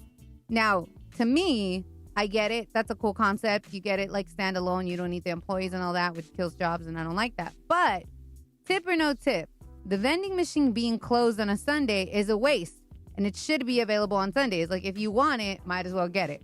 You know what I mean? It's not like someone's actually working. Wait, what's in the vending machine? So you get salads, wraps, or chips. Funchy? Would you? I would. Why am I asking? I would love to. I would love to, but I'm not a huge fan of the wraps. Okay. But I would try it, definitely. You would eat? Yeah, but here's the thing, though. Yeah. You know, like, it's closed on Sundays. It's so funny. Like, the only time I really want Chick-fil-A is on Sundays. On Sunday, right? Yeah, seriously. Because you can't have That says something about you, Funchy. No, but I would love to try it. I want to see it. I think the vending machines are some Vegas casinos or something. Yeah. I'll give it a tip, definitely. I mean, I've eaten some crazy things at Desperate Hour. I mean, yeah, That sounds really bad. I mean, I would, I guess, try it. I'm not going to Chick-fil-A for salads and wraps, though. Like, I want a hot sandwich. Thank you. That's kind of why I'm going there Nuggets. in the first place. Them tenders. But I think it's BS that it's closed on Sunday. It's a vending machine, Exactly. right? That's The whole point of a so vending dumb. machine. Who's working? The whole point of a vending machine is for it to be available to me whenever I want it. Like, that's That part. trash that it's closed on a Sunday. And let's just say like it was in a hospital or something. Like, what about those poor doctors that can't get something on a Sunday? How do you unplug legislate the that? machine? Yeah, do you exactly right. Like, do you unplug it? Like, how do you make that a thing? How I do you think do that? it's probably like a system where it's like you can't pay for it. It's like offline kind of thing. Oh, those things are going to get broken into. Yeah, exactly. That's a good way to get your machine vandalized. I'll That's what open that this is. thing. That's probably why it's not in the hood. It's not going to get broken into that way. Where do the Rams land in the NFC bigger picture? Like we said, I want to see mathematically how I can get the Eagles here just because of this dude over here. I'm talking about you. See, there you go again. I'm trying to look at schedules here because, I mean, look, you know, the Eagles have the Lions coming up next week. Let's Friday do night, that baby. on the other side. Okay. That's next. DeMarco and Travis afternoon show with Marcus on 710 ESPN. And Tip or No Tip with DeMarco and Travis and Marcus filling in is brought to you by the law offices of Joseph S. Norman. You have many choices in a legal team, but family always comes first. Call 213-747-2000. The law offices of Joseph S. Norman. Call 213-747-2000. That's 213-747-2000. Or visit normanlegal.com. 710 ESPN, your home for the 17-time world champion Lakers. KSPN Los Angeles, a good karma brands radio station. It's Veterans Day in the Southland, and it means just a little bit more than less traffic on the roads today, buddy. Take a moment to salute the brave men and women that have fought to defend our freedom. And whether you have the day off or not, spend it with us. ESPN LA. Want savings that truly deliver championship value? Check out the Kia Season of New Tradition sales event at Kia of Carson, where Black Friday deals are happening all month long. We've got one of the largest Kia selections in America, all in one place. The deals on remaining 2025s are absolutely incredible. And right now, many come with special VIN-specific stickers for extra rebates on top of all other offers and dealer discounts. Thanks to that, you could drive with zero down on approved credit. But hurry, these deals won't last long. Get to Kia of Carson today. I'm pretty easy to shop for. If it's in Morongo, I'm good to go. Now your top reasons to visit Morongo. Shop till you drop. You can use your rewards points to shop top brands in our ballroom Black Friday. Noon to 10 p.m. the 28th. Number 2. There's over $1 million in progressive jackpots at slots and table games. And the number 1 reason. Bret Michaels Rock the World Tour. November 21st. Only at Morongo. Morongo. Good times. Cap here. Here's the scenario. Your home is flooded and the damage is severe. Now it feels like your insurance company is turning on you. They won't approve a replacement living arrangement and the adjuster leaves you in the lurch. Take a breath and call Avner Gatt. With years of experience and a passion for helping people, if you've got water damage at home, call Avner Gatt today. 818-917-5256 or avnergatt.com. That's 818-917-5256. Avner Gatt. Your claim, our game. Located in the heart of downtown Los Angeles, Crypto.com Arena is pulling back the curtain and unveiling new behind-the-scenes VIP tours presented by Delta Airlines, which offers an exclusive look inside one of the world's most iconic sports and entertainment venues. Expert guides will lead small groups through spaces that have hosted legendary sports championships, world-renowned concerts, and epic awards. Guests will also explore the VIP areas and experience the arena's latest renovations. Visit CryptoArena.com/tours for more info. It's DeMarco Farr and Travis Rogers for your afternoon drive. One specific request. I don't have to pay attention, care, or try. Yes. More DeMarco and Travis right now. I knew that I would not. I feel good. Yes, I do. You know why? Rams are 7-2. Matthew Stafford is playing out of his mind. Is Funchy back there again? Where's Garbage Belly? There he is. Okay, now you can't be sending notes, passing notes in class, talking about do you like me, yes or no.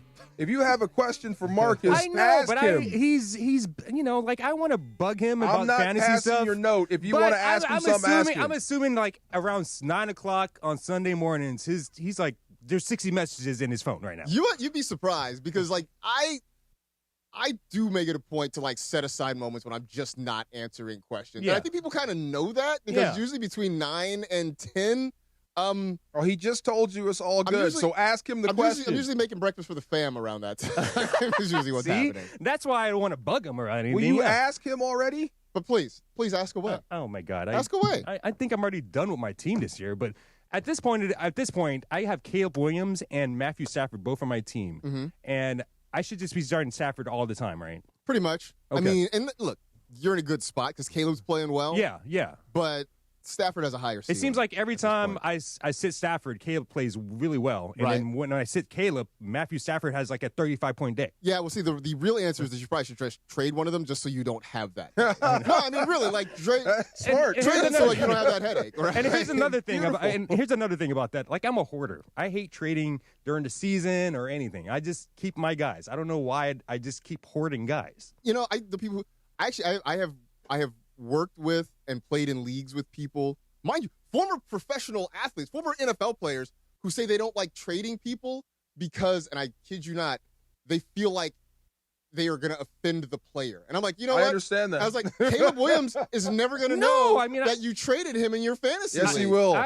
Yes, he will know. He will absolutely know by how you look. The only reason why I don't trade a lot is because I always feel like I'm going to get the short end of it. You know what I mean?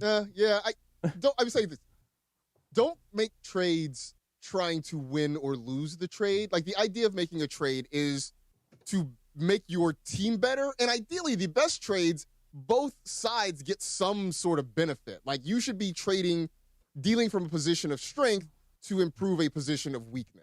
You know what I'm saying? That's the idea. Did you hear what he just said? I should be trying to find like a Nico Harrison guy. And no, you don't want a Nico. I mean, I guess if that's really what you want, but like then like nobody's really going to want to trade with you if you're out here trying to police everybody. So, okay, I'm looking this up just for fun, and I could care. Just get the Rams, or when you have a good football team, good quarterback, just get them in the dance. The higher seed, the better. But just get them in the dance. Anything can happen. What you want is the bye. So I was just looking this up for fun. How can I get the Eagles here for a playoff game? And every scenario, there's two that they brought up. Every scenario, the Rams would have to be a higher seed than the Eagles. And right now, the Eagles are the one. They are the one, yes. They're the one, The Eagles are the one at 7-2. They're 7-1 in conference. They also have the tiebreaker because they beat the Rams. Correct. They beat the Rams. They beat the Buccaneers. And so right now, the Rams are they would be the 5 seed if the playoffs started today. So I don't think there's any chance to flip unless Philadelphia just has a run of bad luck. So I don't see that happening. Yeah. I'm looking at these schedules here, right? And I think for both of these teams, there are 3 games on each schedule that could possibly be a loss for them, right? Okay. So for the Eagles, Detroit, the Lions could possibly win, right? Coming here to the Chargers, you just never really know, depending on which Chargers team shows up. And then at Buffalo in Week 17. I don't know about them anymore. Yeah, but, nobody wants to go to Buffalo in December. You got to deal with the weather. You don't want to deal with that, right? So those are 3 games on the schedule that, could possibly, not saying they will, could possibly go the other way for the Eagles. The Rams, you figure they've got 2 against Seattle. Mm-hmm. You know, the one here this week, the one in Seattle late in the season, and then they've got the Lions that come here in week 15. So those are 3. So, like, I think those are the 3 games that could, you know, you never know. Somebody stumbles along the way, but those are the 3 that I would mark on the schedule where maybe those seeds flip a little bit. All sound brutal. At least the Rams part of it sounds brutal. Don't the Rams still got to play Tampa Bay as well? That's true. They do have Tampa. Yeah. So Tampa Bay is the team right now. It's like, you never know what you're going to get with them. So the Rams either. have 2 really tough back-to-backs because they got Seattle and then Tampa. Fortunately for the Rams, both of those are at home. But then late in the season, they've got Detroit and then go to Seattle on back-to-back weeks. So, you're going to learn a lot about this team in the next 6-7 weeks. I 100% agree. That's the reason I love this new, or I guess it's not really new, but your ability, the Rams' ability to deploy that 3 tight end set, because that's what you need, because they can turn into blockers. That is basically NFC East style ball, big mauling types with a passing option. Plus they have Devontae and Puka. Yeah. So that's what I mean. I think you're built to beat or at least combat any NFC style defense they want to throw at you. I think you're going to have answers there. The other question was, can you stop the run? Because that's what killed you last year with Saquon Barkley. I think the Rams defense has done a pretty good job defending the run thus far. Yeah. And we were talking about MVP candidates and your idea. This is the perfect time for you to bring up your idea. So about a Cy Young style award. I think we need for that. Quarterbacks. I think we need it just because we've reached the point now where, and everybody admits it, which is really even more frustrating, that the MVP is now just a quarterback award. Right. I think you got to go back, 10, 15 years for the last non-quarterback to have won the MVP. Was it a running back? I believe it was Adrian Peterson. Yeah. And I want to say it's like 2012. It's either a running back or a quarterback. But that's not. Mostly quarterback. Right, it's mostly quarterback at this point, right? So a guy like Jonathan Taylor, who's been amazing this season, is in the mix now. A 200-yard day, but he's sort of a token part of the conversation. No. I mean, running backs. You look, if your quarterback is good, you're going to be good. You know what I mean? So if your quarterback is on the MVP list, he probably deserves it. That's how good he is with him and the team is. But if the running backs need big days like this to get into the mix. Now you do it again, and let's say the quarterback front runner has a few tough days, you can slip in there and win an MVP if you're a running back. Yeah, except I think that Jonathan Taylor, and basically the point is this, I feel like we should have a football equivalent to the Cy Young Award for quarterbacks. All right, the way you said the Davey O'Brien Award. The Davey O, right, yeah. Which goes to the best quarterback in the country. That's separate from the Heisman Trophy. Now, you can win both the Davey O'Brien and the Heisman. Just like in baseball, you can win the Cy Young and the MVP if you're determined to be that good enough. But let's have the, whatever we're going to call this, the Johnny Unitas Award or something like that. Yeah, I think there already is one. There's actually a college award, Johnny Unitas. Yeah, but we can have that for the best quarterback. And then if we determine that Matthew Stafford is not just the best quarterback, but the most valuable player, then he can win both. Let's have something so we can get rid of this whole quarterback award. We'll have one for the quarterbacks, and then we can have like a real honest conversation about which player is the most valuable for their team. Oh, it happens a lot, and it's usually quarterback versus running back. And, oh, my God, Todd Gurley. Todd Gurley had the same thing when he should have been MVP, and he won Offensive Player of the Year. It's kind of like a consolation prize. But, right. Yeah, but quarterbacks are more valuable. Or even – than running backs. Let's get some defensive players some love in here too. I will, right? but there's no position on the field more valuable than the quarterback. It is. If you don't have one of those, you don't have a shot. But I also think we elevate and overinflate the value of some quarterbacks just because they play quarterback. Well, let's talk about last night, right? Yes. Jordan Love, for instance, who I think is pretty good. I think he's pretty good. They're not playing well right now. But, we give, Jordan Love will, when they play well, he gets credit. If they play poorly, he catches hell. But I don't watch Jordan Love, and especially like last night. I never at one point thought, well, this is the part where Jordan Love takes the team on his back and pulls them to victory. Oh, yeah. I see that with Matthew Stafford. I can see that with Josh Allen. I'm with you on the Jordan Love. He hasn't broke my heart enough to where I say it's not going to happen. I do say the same thing. This is when he puts the team on his back and they win the game. It's happened. That's how he's gotten to this point, but he has to take it a step further, and he came up short. Everybody said that was a boring football game last night. It was. No, It that was so much fun. How can you? Why do you guys hate defensive struggles? I love low-scoring games. Living and dying on one play. That's football. I watch baseball. That's enough. That's enough. That's true. Okay, you want something easy to digest. Yes, I got you. Enough. Last night's game, I'm glad you brought that up. I could not take my eyes off of Micah Parsons. I could not. I can see that. He is an absolute weapon. I mean, my goodness, he is so quick off the ball, and he is so fast. He's instant pressure. He's exactly what the Cowboys need. I watched him. I wasn't necessarily focused specifically on him on every play, but when you watch him, and especially when he gets in the backfield, the thing that popped into my head was, it's like the scene in Terminator 2 when the T-1000 is running after the car, right? Yes. That's what I imagine it feels like having Micah Parsons chase you down. Just this relentless machine that cannot be stopped coming. I get Jalen Hurts scrambling out of the pocket and just throwing the ball away because you don't want number one breathing down the back of your neck all the time. And he's going to be. I hope it's not wasted. I mean, because he's at the top of his game right now, like pass rushers. For guys like him, what was his name? It's James Harrison from the Pittsburgh Steelers. Debo, yeah. Debo. The small, quick, explosive guys, like boxers, when they slow down a little bit, they become less effective. Not that they're bad, they just become less effective. He's in his prime, he's at the top of his game, and I hope Green Bay doesn't waste it. It looks like they're going backwards. Remember when we used to think Green Bay was a Super Bowl contender? Yeah. Not so much. Who else? Okay, we said let's give Seattle, we'll see. We'll have a wait and see on Seattle. Detroit, always in the mix in the NFC. I don't know. Okay, so here's the one, and I don't know. I like the guy, too. Like I said, he would get my vote for homecoming king. I like Baker Mayfield. Okay. But does he scare me on game day? No. Absolutely not. No. Not at all. No. Baker, so here's the thing. Baker is that guy that on any given week can throw that knockout punch, but I don't know that he can do it for the 3 or 4 consecutive weeks you would need to get through a playoff. Right. Okay. That's how I feel about Baker. Me too. I'm with you. I think he's very frenetic.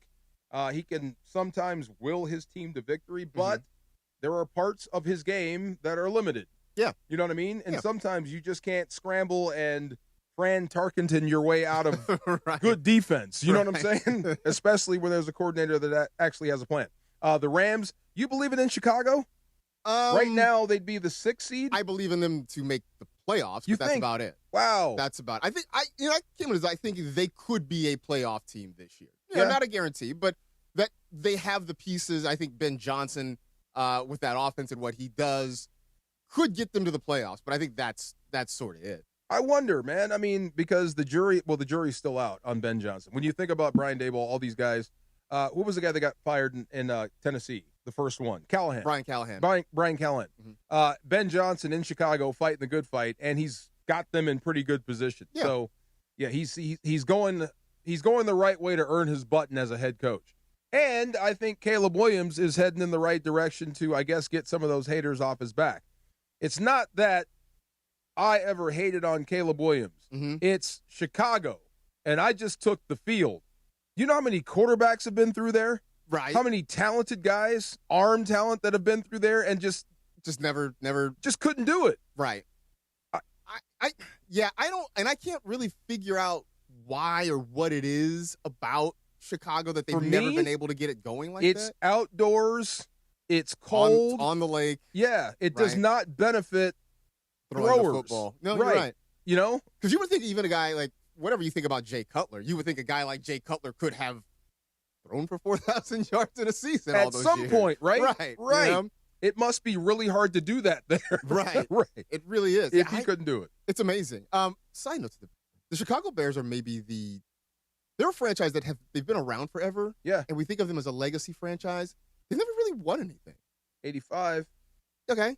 Keep going. I mean, it was that team is one of the best to ever do it. Sure. So you're still basking in that glow. I'm with you. That makes them a super team. But Lovey had them going for a while. Yeah. You know, wasn't that Indianapolis that beat them in the Super Bowl? Yeah. Yeah. Peyton Manning. Peyton Manning beat in them. the I mean, Colts, that's a tough beat. But, Yeah. I mean, Chicago is still Chicago because you have to go through Chicago. I told you the first thing I do when I was a player, when the schedule came out, was look in December and see where you're going and see if Chicago's on it. Right? Are we going there or are they coming here? I love it as a city. They have Game of Thrones winter. I want no part of that. No, you're right. Game of Thrones. Oh type my winter. God! But it's beautiful. Christmas time with great. all the lights. It's a great and stuff. city. Oh, it is. Great But city. As you're running from the restaurant to the cab or the Uber, yes, this is beautiful. Get in the cars. We're dying out here. And then Green Bay to round out the NFC. I don't know. I think that might be how this thing pans out. Obviously, the Rams and the Seahawks have a lot left. There's a lot of game left. There's a lot of game left for everybody. So anything can work out. But I think these teams we just mentioned are going to be around the top of the NFC. Hoping to get Philadelphia again may or may not happen. And there's also, I wouldn't say beef, but there's unfinished business with the Lions too.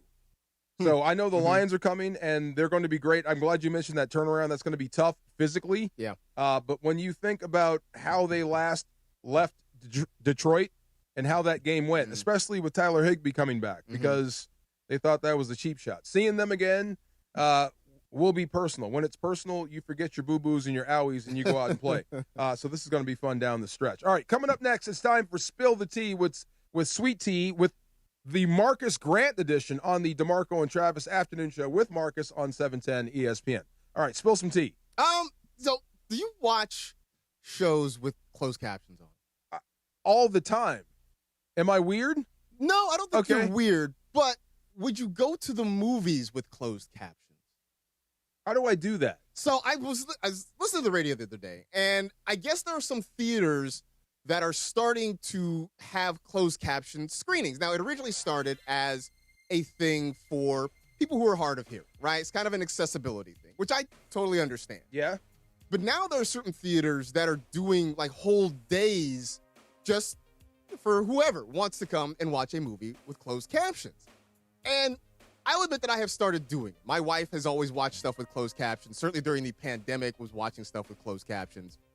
But I always feel a little bit, I don't know the word, but I feel a little bit upset at myself for like just leaning on the captions now, because I also find that I'm not watching the show. You're just reading. I'm just reading. And so I'm missing a lot of the action. And so there are things where if there's a movie that I really want to pay attention to, right, or a show that I really want to pay attention, I'll put in earbuds and use the Bluetooth so I can actually watch the show without closed captions.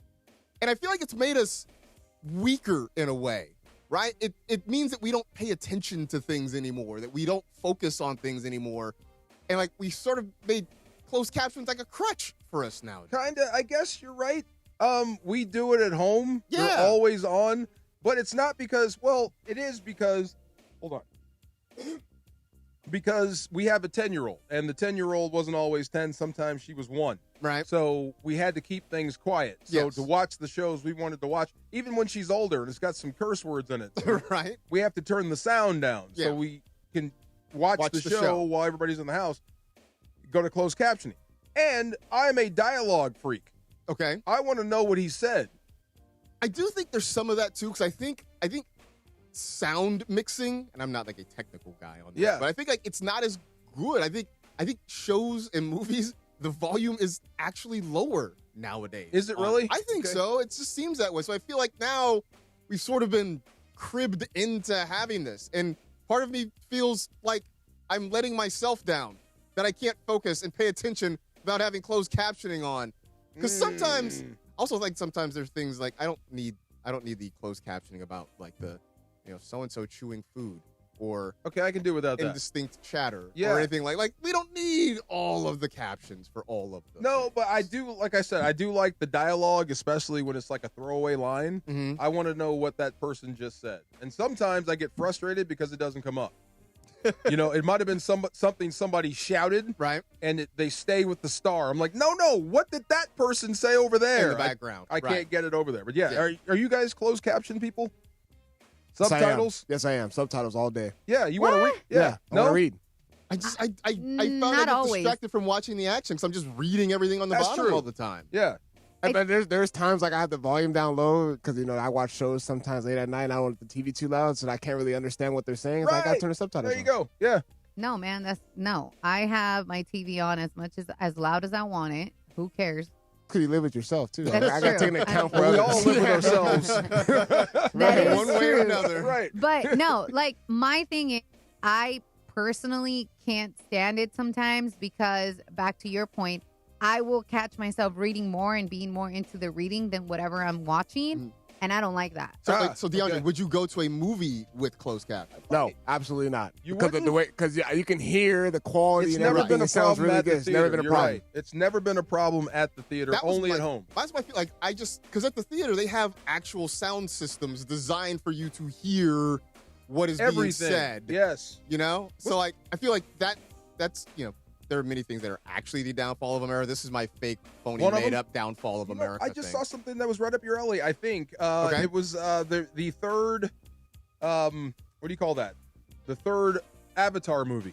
Oh, yeah. James Cameron talking about the making of and all Yeah. that stuff. Are you out on Avatar? I watched the first one in the theater. I remember very little about it, and I've had no interest to go back. Oh, really? watch Oh, any okay. further I ones. like the Stephen Lang guy. Too long. It's super long. Too but long. It's cool, though. You can't watch it in a movie theater, man. No, okay, that's what I thought. You gotta watch it People are alone. out on it. It's very, It's very just too- long. It's like 3.5 hours.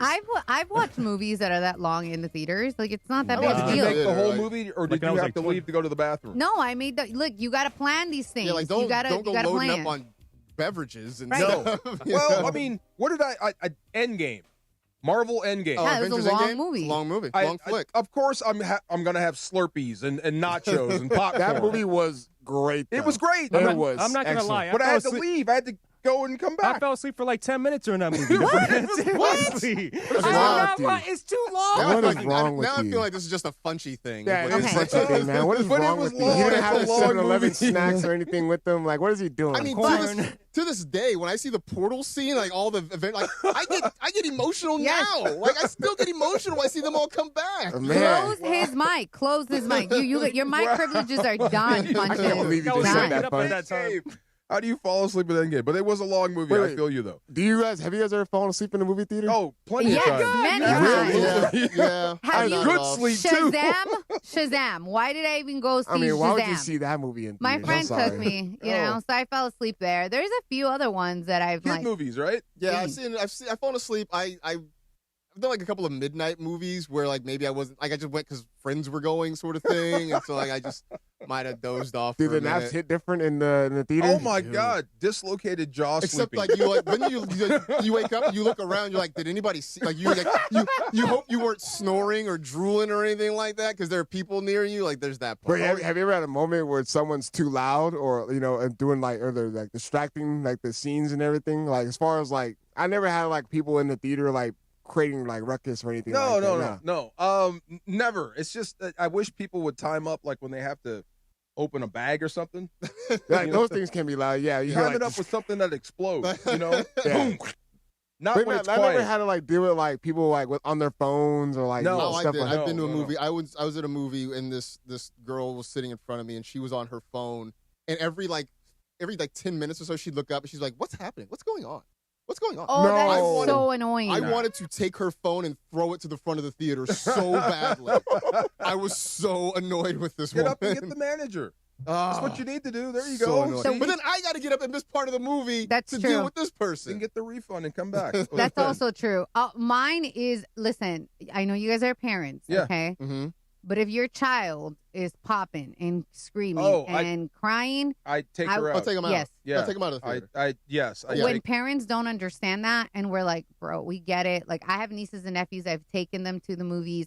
And when they start going crazy, I just excuse myself and the child out because I'm not trying to ruin everybody else's time. But the parents or whoever has that kid and doesn't get it, Get the bleep out. Oh, so True. There was Pick one. your battles, though. There was one moment when a kid lost his mind in the theater I was in, and we all understood. Yeah. We went to go see. It was A Force Awakens, I think it was. Yeah. Right. Okay. And the part. Spoiler alert: when Han Solo dies. Oh yeah. Yeah. This kid, he had to cried. be like 10 or 11 years old. Starts screaming like, "They killed him!" and like screaming. Oh, that's different. And my buddy was just like, he said to me, he's like, if it were socially acceptable for a 35-year-old man to cry like that, I would have done it too. He's right. What, a 10-year-old kid said that about Han Solo? It's about Han Solo. Han Solo doesn't belong to him. He belongs to us. We want to cry. I Punch wanted to said cry. he fell asleep through the Avengers. Punch, did you fall asleep through Star Wars? No, but I shed a tear when Han Solo See, died. Star Wars is just as I long. was in the movie theater too, and I shed a tear. Star Wars is just Never as seen long, them. though. Thank you. Never seen any of the Star Wars movies. That's impossible. I'm serious. No, I know Don't know how to live life. I know That's several. impossible, really. You've never, you haven't seen 1 minute of any movie. So Christian has been wanting, so my boyfriend has been wanting me to watch. He's like, you cannot work for Disney. You cannot whatever, right? And not see those movies. So he will play them, and I'm just like, I'll watch like 8 minutes, and I get up, and I'm like, I got things to do. Like, I can't. See, I made my wife watch all the Marvel movies. There She you go. the loved Marvel it. movies are She great. loved See, it. I Love almost them. don't want you to see like Star Wars start to finish because you'll dump on A New Hope. Oh, this is so weak. It looks so bad. It's terrible. It wasn't that bad. No, I mean, but the special effects compared to now, compared to what she sees of now. course, yes. Oh, this is so bad. That would just break my heart. The So, same as Han Solo dying. Yeah. I've been told that it's like the Marvel movies, right? When I watched them as how they came out. But to my niece who didn't, we told her there was like a list of how to watch them for them to make sense. Oh, yeah. So people have In told order. me, hey, you got to watch them this way, not how they came out by there are year. multiple ways. There are multiple orders you can watch them in. Like, that's how much of a nerd I am. Well, here's a good question. If you were going to recommend just one to her, what would you recommend? Because I know which one I would pick. I mean, honestly, probably it's A New Hope because it's the one that's the most self-contained. Yeah? Yeah. I know I you're going would to say pick- Empire yeah. Strikes Back, but like, you No, still have to have I'd pick background. Rogue One. Okay, that's easily the best of the franchise. Watch that one. Yeah. But I feel like you have to have some background knowledge to really get Rogue One. Right, or just the standalone, just to get the feeling of what it is. True. I think that's kind of it. Plus, it's a little gritty. I think she might like it. It is more. The other ones are sort of like sci-fi action Yeah. movies. Like Rogue One is a war film. Sad movie. This is like Daniel It's a sad Craig movie. Bond. It's a war Okay. film. People die. Yeah. I don't know how to feel about this, but Ron the Caddy is on our YouTube chat, right? As he usually is. He says, I finally have something in common with Laura. Star Wars is boring. So I didn't say all that. And I don't know how I feel about Look.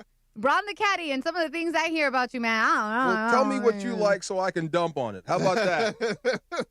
We collect the Dump action on it. She figures. just said she There you hasn't go. seen it. Why you got to dump on us? Because we like Star Wars. I'm not. My thing is, for whatever reason, it's never pulled me Yeah. to see it. But everyone tells me I have to, and every time I tell somebody that I haven't seen it, it's like, Oh, that's the other thing. Guess who the star of Rogue One is? Diego Luna. There you go. I love Diego Luna. There he is. I thought it was a girl. You thought he was Yeah, a girl? No, I thought he was a girl. she- The girl was oh a my star. God. I'm like, you thought Diego I was Luna was like, a wait, girl? Diego Luna is The not. girl was the star of Road One. I mean, I guess if you want the Jyn Erso, I mean, sure. He was but one of the stars. How about that? It's Diego Luna is the he's- Okay, yes. Cassian Andor You is would the love it. motivating Watch piece Rogue of this One. whole If you thing. want to get into it, if you like that, we'll show you more. All right, it's been a while, so let's get into some hot and cold. Next on the DeMarco and Travis Afternoon Show with Marcus Grant on 710 ESPN. The Dodger celebration keeps rolling at Legends Attic in Claremont. Join us this Friday from noon to 3:30 p.m. as we broadcast live with World Series champ Miguel Rojas, Oro Hershiser, and more. Check out Dave Holbrook's amazing sports art, score prizes, and celebrate back-to-back titles. Don't miss it. Get your tickets now at legendsattic.com.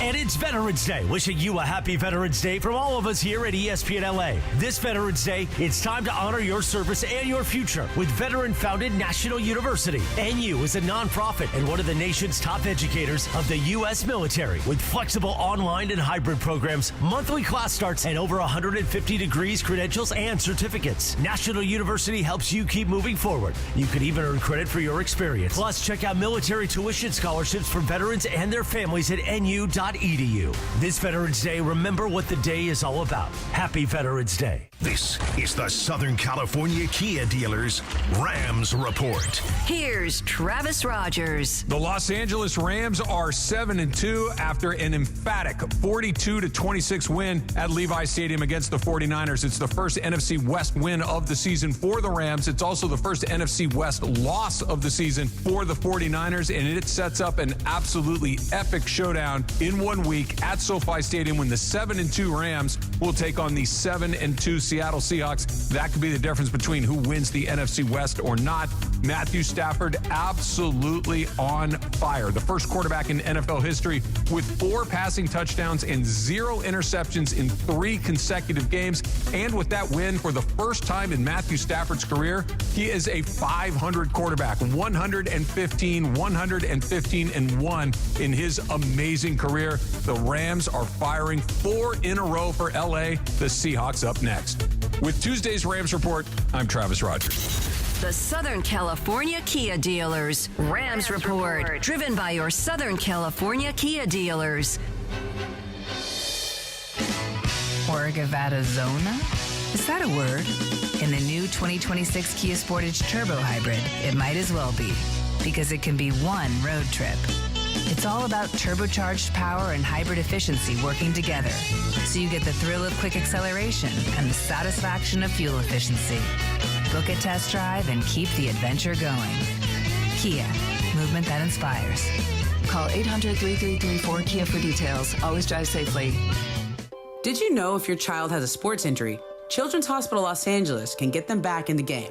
The expert care team at the Autry Orthopedic Center helps young athletes recover and perform their best by connecting every step of their care. From Southern California's only accredited sports motion analysis lab for kids to a concussion clinic, specialized heart tests, and top pediatric sports medicine specialists, Children's Hospital Los Angeles has the winning formula. Your child's comeback starts here. To learn more, visit chla.org. Don't sit on the sidelines if you've been injured in an accident. Hey, it's Travis, and at Normand Legal, Joseph S. Normand and his team are ready to go full contact for your case. They'll rush the defense, tackle the insurance companies, and drive it all the way into the end zone to get you the maximum compensation you deserve. Call the winning team now at 213-747-1234, 213-747-1234, or visit normandlegal.com. Don't fumble your future. Your recovery is their priority. Call Joe now and score a touchdown with Normand Legal.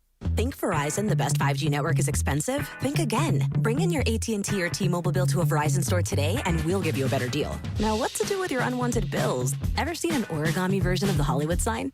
Jokes aside, Verizon has the most ways to save on phones and plans where everyone in the family can choose their own plan and save. So bring in your bill to your local LA Verizon store today and we'll give you a better deal. Rankings based on root metric true score report dated 1H2025. Your results may vary. Must provide a postpaid consumer mobile bill dated within the past 45 days. Bill must be in the same name as the person redeeming the deal. Additional terms apply. That's the ease at which you get information. You want it, you get it. Like that.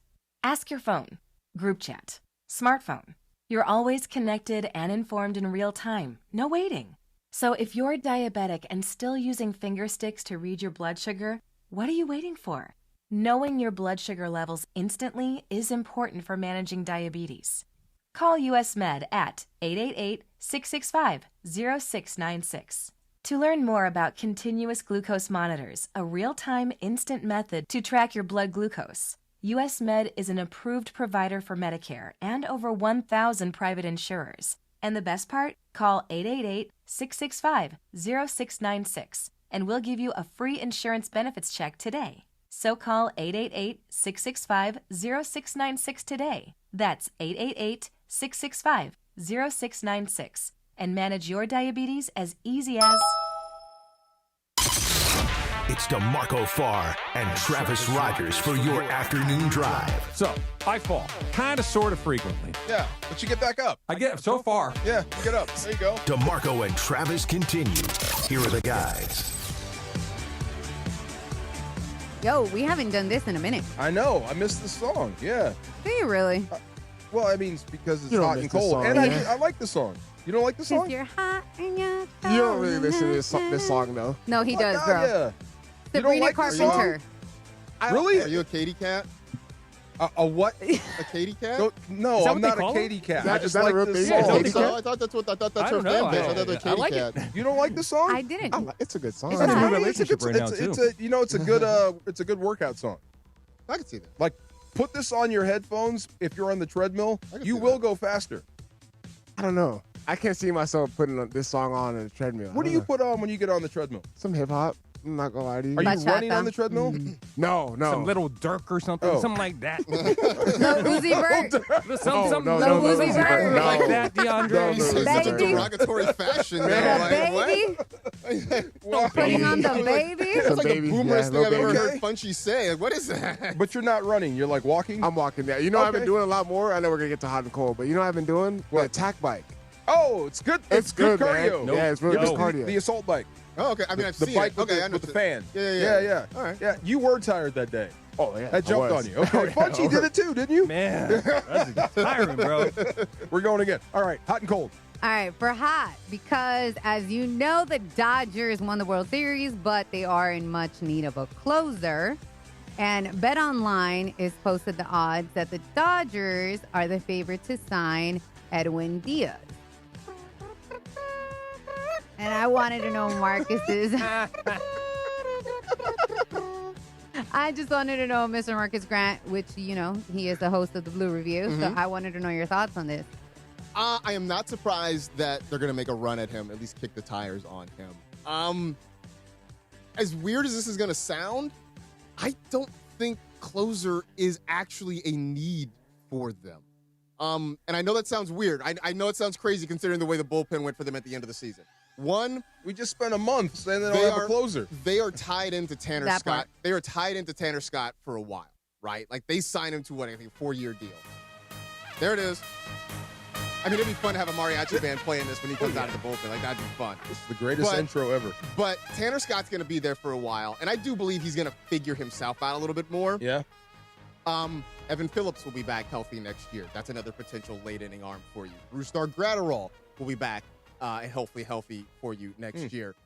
When they figure out what's going to happen with the rotation, because I think Roki Sasaki moves into the starting rotation, you might end up with a guy like Justin Wroblewski working in the bullpen as well. So I think there are bullpen arms that they need. I don't think, and I know it sounds weird considering the way the season ended, I don't think going out and spending the money on an Edwin Diaz is the best use for them this offseason. Okay, I'm glad you said use. What does it matter? You have unlimited resources. You kind of do. What's wrong with adding another arm? And if there's ever a year to go big and spend big, this is probably it. Because if the owners get together and put the salary cap in, like go spend your money now before the rest of the owners tell you that you can't anymore. Right. I mean, if you could wave a magic wand and say go after that guy, what would you add to a back-to-back world championship baseball? You get a back-to-back world champion. What would you Who add? would you add? Who would you add? I think middle relievers are sort of hard to come by. I think you can find them for a lot less than you get for Edwin Diaz. I think the biggest need for this team is outfield defense. Oh yeah, okay. I think the biggest need for this team. I know Kyle Tucker from the Chicago Cubs is a name that's really popular, potentially to play right field, because we all love Teoscar Hernandez. Teoscar Hernandez cannot be a right fielder. Can't. So either you get Kyle Tucker and you put him in right and you move Teo to left, or I don't mind going after, say, a Harrison Bader, who's a free agent from Philadelphia. Second time I've heard that name. Put him in center field. You can put him in center field. You can move Andy Pages to right and then move Teo to left. I think getting somebody to fill in your outfield defense is maybe the number one priority. What size paycheck is Bader going to fetch? I mean, not that it matters. He's not that it matters he's how not much going to it cost costs. you as much as a Kyle Tucker. He's probably not going to cost you as much as an Edwin Diaz. Yeah.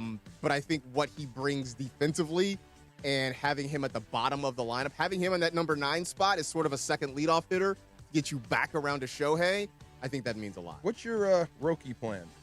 I think he goes back to the rotation. That was always the plan for him. Yeah. The closer thing happened out of necessity more than anything else. Yeah, I thought he was filled great. in admirably. No, he was great for them, but I think that was more because they absolutely needed to. And he answered the bell. Okay, just for fun, give me your starting 5 pitchers for next season. In no particular order? No particular order. Yoshinobu Yamamoto. Blake Snell. Okay. Tyler Glasnow. Shohei Ohtani. Okay. And probably Roki And Sasaki. probably Roki. Okay, with all the guys coming back. Okay, we'll see. I'll take my chances with that. Right. Yeah. So then that means, you can take an Emmett Sheehan. You can make him a sixth starter if you need to. You can make him a long man out of the bullpen. Not to belabor the Dodgers. One more thing. Yes. With the way Shohei finished in the World Series, how would you put a grade on that if you could? I think it was a B. A B. Okay. Kind of got tired? Look, you asked him to do so much. Would you ask him to do it again? That's why you're paying him $700 million. Okay. Or Yeah, would you I have him understand. back off one? He wants to pitch. Like, that is his favorite thing. As good as he I is want as to a hitter, skydive. It ain't good for me. He prefers being a pitcher. He just happens to be really good at the other thing, Yeah. too. Okay. I'm just curious. Just curious. Curious. What's cold? All right, so I've been wanting to do this story. I know it's about, it started a while ago with Jalen Oh Brown's my God. hairline. Still trending. Yeah. But it's still Yeah. trending. Yeah. And we got one of the best comments on the chat by Rachel. She said, "Nice haircut, Marcus. Fortunate to not have a Doc Rivers fade or a Jalen Brown situation." Look, man. So I had to bring it up. Man, Jalen Brown, listen, son, let it go. Let it go, I have baby. one question. Why do you keep bringing this up? You've been Doc wanting Rivers? to tell this story for a hot minute. Because, girls get a lot of heat for, they're like, oh, do this, do that. And women all the time, we get scrutinized for This is true. so many This things. is very true. You're so right. I'm like, listen, bruh, let it go. Like, you're rubbing paint and stuff all over guys. Like, You've seen it, right? You know what I mean? Jalen Like, Brown. let it go. I've seen it. He's been leaving marks on I've seen people's it. uniforms. So I know everybody's giving Jalen Brown a hard time about it. You remember when Carlos Boozer did it? Oh, once my back in the God. day? Oh, my shoe polish. The shoe polish. I mean, it was like I thought he just had a can of Krylon spray paint or something. Like is what it looked like, right? I feel like Carlos Boozer is just sort of like ducking the smoke right now, Rip, right? it's And terrible. Jalen Brown's catching all the heat. For You know this. what, though? It shouldn't even be Jalen Brown who catches the heat. It's his barber. Like, Yeah. his barber needs to catch that heat.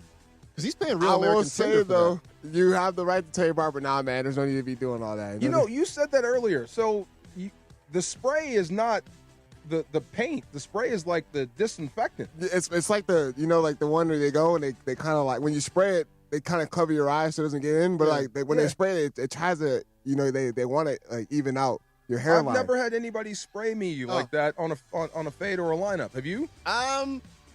I haven't had that now because I probably shouldn't give away some TV secrets, but like What? a little black powder in the hair sort of. Yeah, thing. That's Like, I've done different, that. I've seen that before. But wait, take your headphones off real quick. Yeah.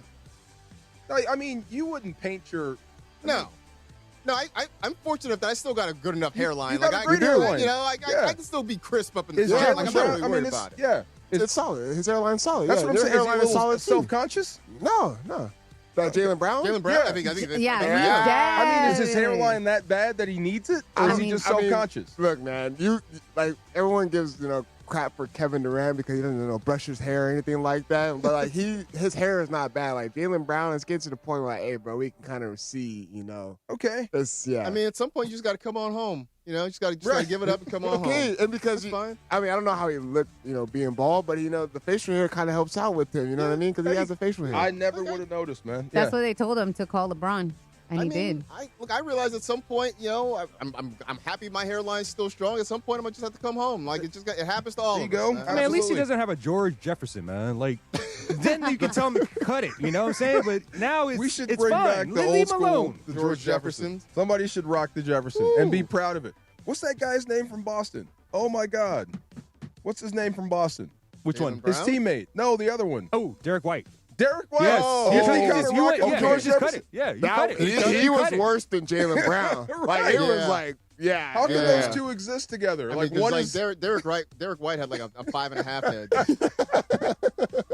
butt can ball. Butt You can gotta let ball. it go. It's been a fun show, so let's close it up with some shop talks. Next on the DeMarco and Travis Afternoon Show with Marcus Grant, Bunch's new best friend on 710 ESPN. It's Veterans Day in the Southland, and it means just a little bit more than less traffic on the roads today, buddy. take a moment to salute the brave men and women that have fought to defend our freedom. And whether you have the day off or not, spend it with us. ESPN LA. John Ireland here for Blue Ice Vodka, America's #1 potato vodka. Smooth, creamy, no burn, made from non-GMO potatoes and gluten-free with no added sugar, just 64 calories an ounce. Blue Ice Vodka, because taste matters. College football is back, and the Coliseum is the place to be. USC football takes on the best in college football, with home games against Michigan, Michigan State, Iowa, and crosstown rival UCLA.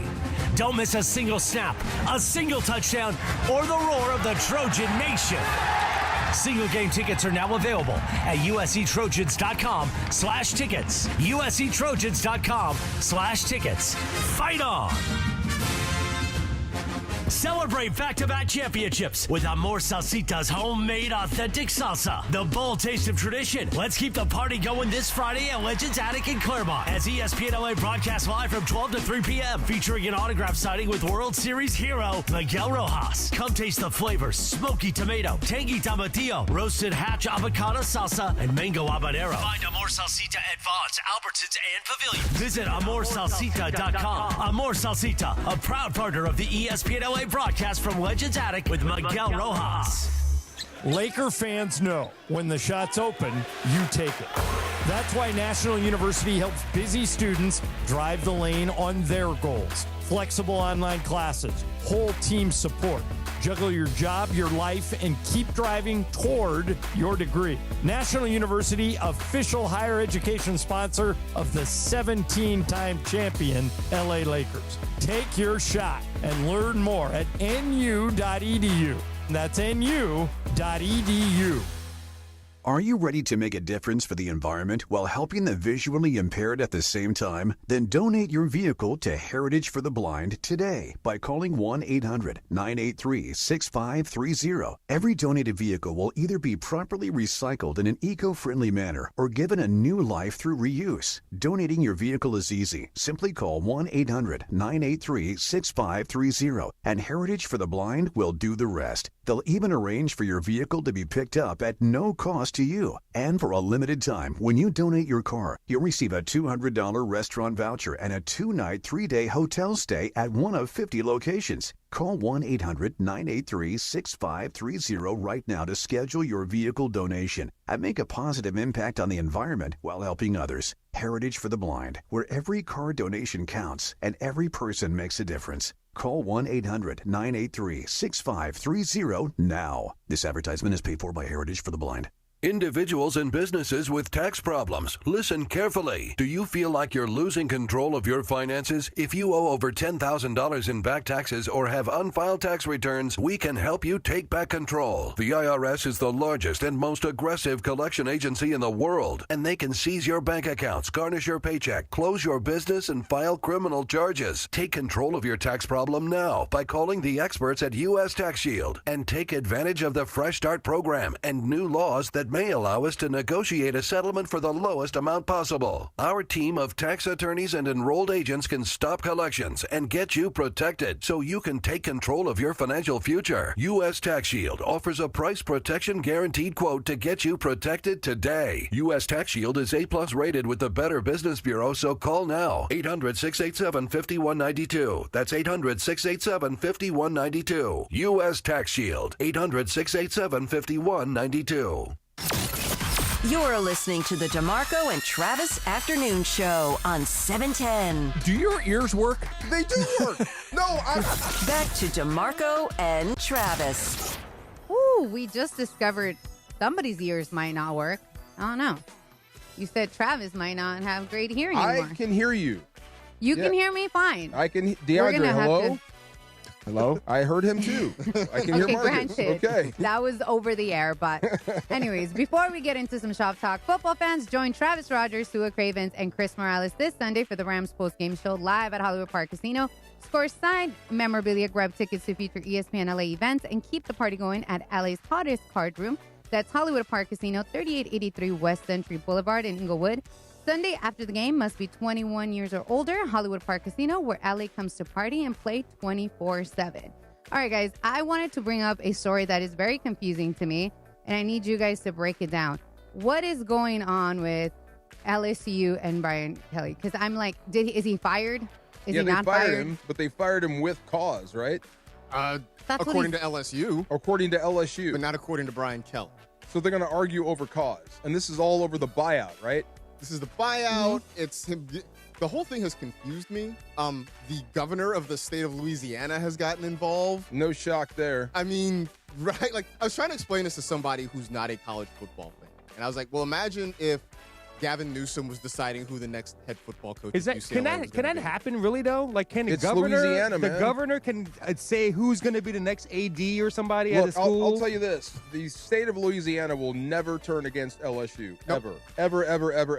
But you can't really pick the guy, but it doesn't hurt to have the governor's approval. Yeah, that's basically what it is. It's a weird story. It's where you get your money from.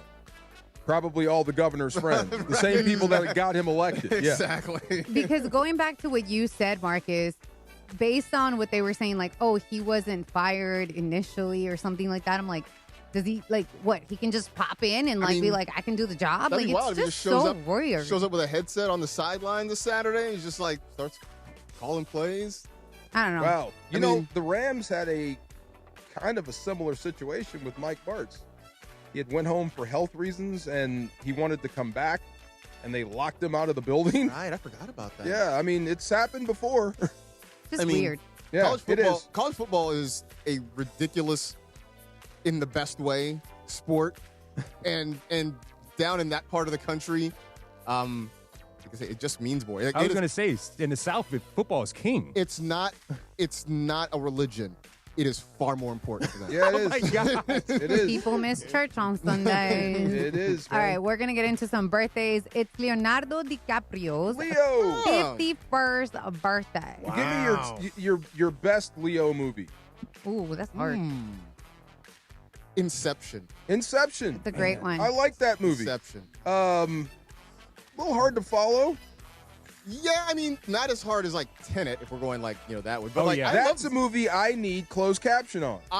Closed caption's not going to help you understand that movie. No, it won't. It will not help you But understand that movie. at least to give me a fighting chance. It will, yeah. Yeah. Like, I feel like I need to watch that movie with like a notebook. Like, you talk about taking copious notes. Yeah. I need to take copious notes for Tenet. That was Tenet. Oh, my God. It gave me a headache. Yeah. It gave me a Inception, I actually understood. headache. Like, I follow Inception. I love that movie. That's great. Remember the movie Memento? Yes. Way back? That movie gave me a headache. Yeah. Just tell the movie straightforward, please. No. Yeah. No. The Departed. I love The that Departed. movie. Oh, yeah. Yes. One of my favorite movies. I feel like either you love it or you don't. There's people that don't like it. And I'm like, you're weird. Go away. But The Wolf on Wall Street was also such a great movie. Yes. I feel like there's so many, like every time you, like Titanic to me, I mean, I was young when it came out, but it's like, I love that movie too. I've only seen that one. I saw it in the theater. That's the only time I've seen that movie all the way through. Oh, really? Yeah. Oh, okay. Yeah. I remember when it came. I'm not leaving. There you go. I remember when it came and there was like 2 VHS tapes. Yeah. And I was like, man, that's how long that movie is. It needs 2. Yeah. And it was like crazy. I didn't see the latest Leo movie.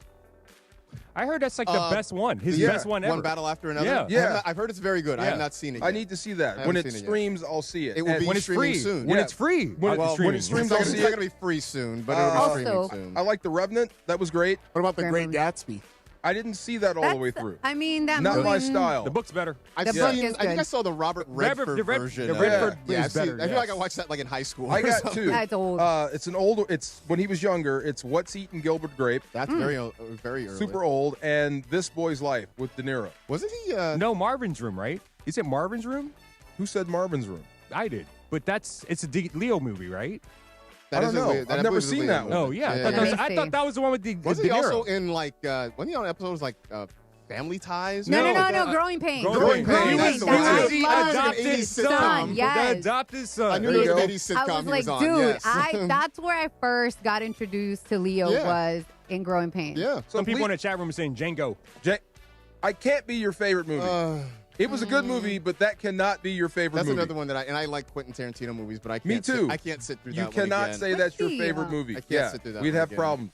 Catch me if you can. Leo is I think you can, 51 sure. years old, right? So when does his Correct. dating choices become creepy. They already They are. are. I mean, Yeah, they're 51? He's got an age limit. We've passed that threshold I already. mean, 51's Super hanging past in there. You know he's got age limit, right? Yes, Once they turn I know. 25, they go. I think Get out. 51, you're still good. Get out. Are you? I was going to say 55. Now it's starting to get weird. Once he gets to Clooney's age, that's when he's going to start. Okay. Yes. All right. Demi Moore turned 63 today. Yep. Yeah. Still looks great. Yeah, absolutely. What was the movie? G.I. Jane. I Yeah. love that movie. Yeah. Did you know it was National Sunday Day? No. Yeah. Why wouldn't they do that on a Sunday? Me too. National Singles I know. Day is today. Oh, none of us care about Like that. craft singles? And right under that is National Lay Day. Lay, LEI. like the lay, the okay, lay. sorry. Yeah, Right. yeah. I'm just saying. I Lay's didn't potato put it chips? that way, but I you was know. like, wait a minute, chips. that's what I heard. That's how you put it on there. All right, it's been fun. Thanks, man. Thank you, Marcus. Thank you, everyone. We will catch y'all tomorrow. Happy Veterans Peace Day. out. Happy Veterans Day. Happy Veterans Day. Cap here. Here's the scenario. Your home is flooded and the damage is severe. Now it feels like your insurance company is turning on you. They won't approve a replacement living arrangement and the adjuster leaves you in the lurch. Take a breath and call Avner Gatt. With years of experience and a passion for helping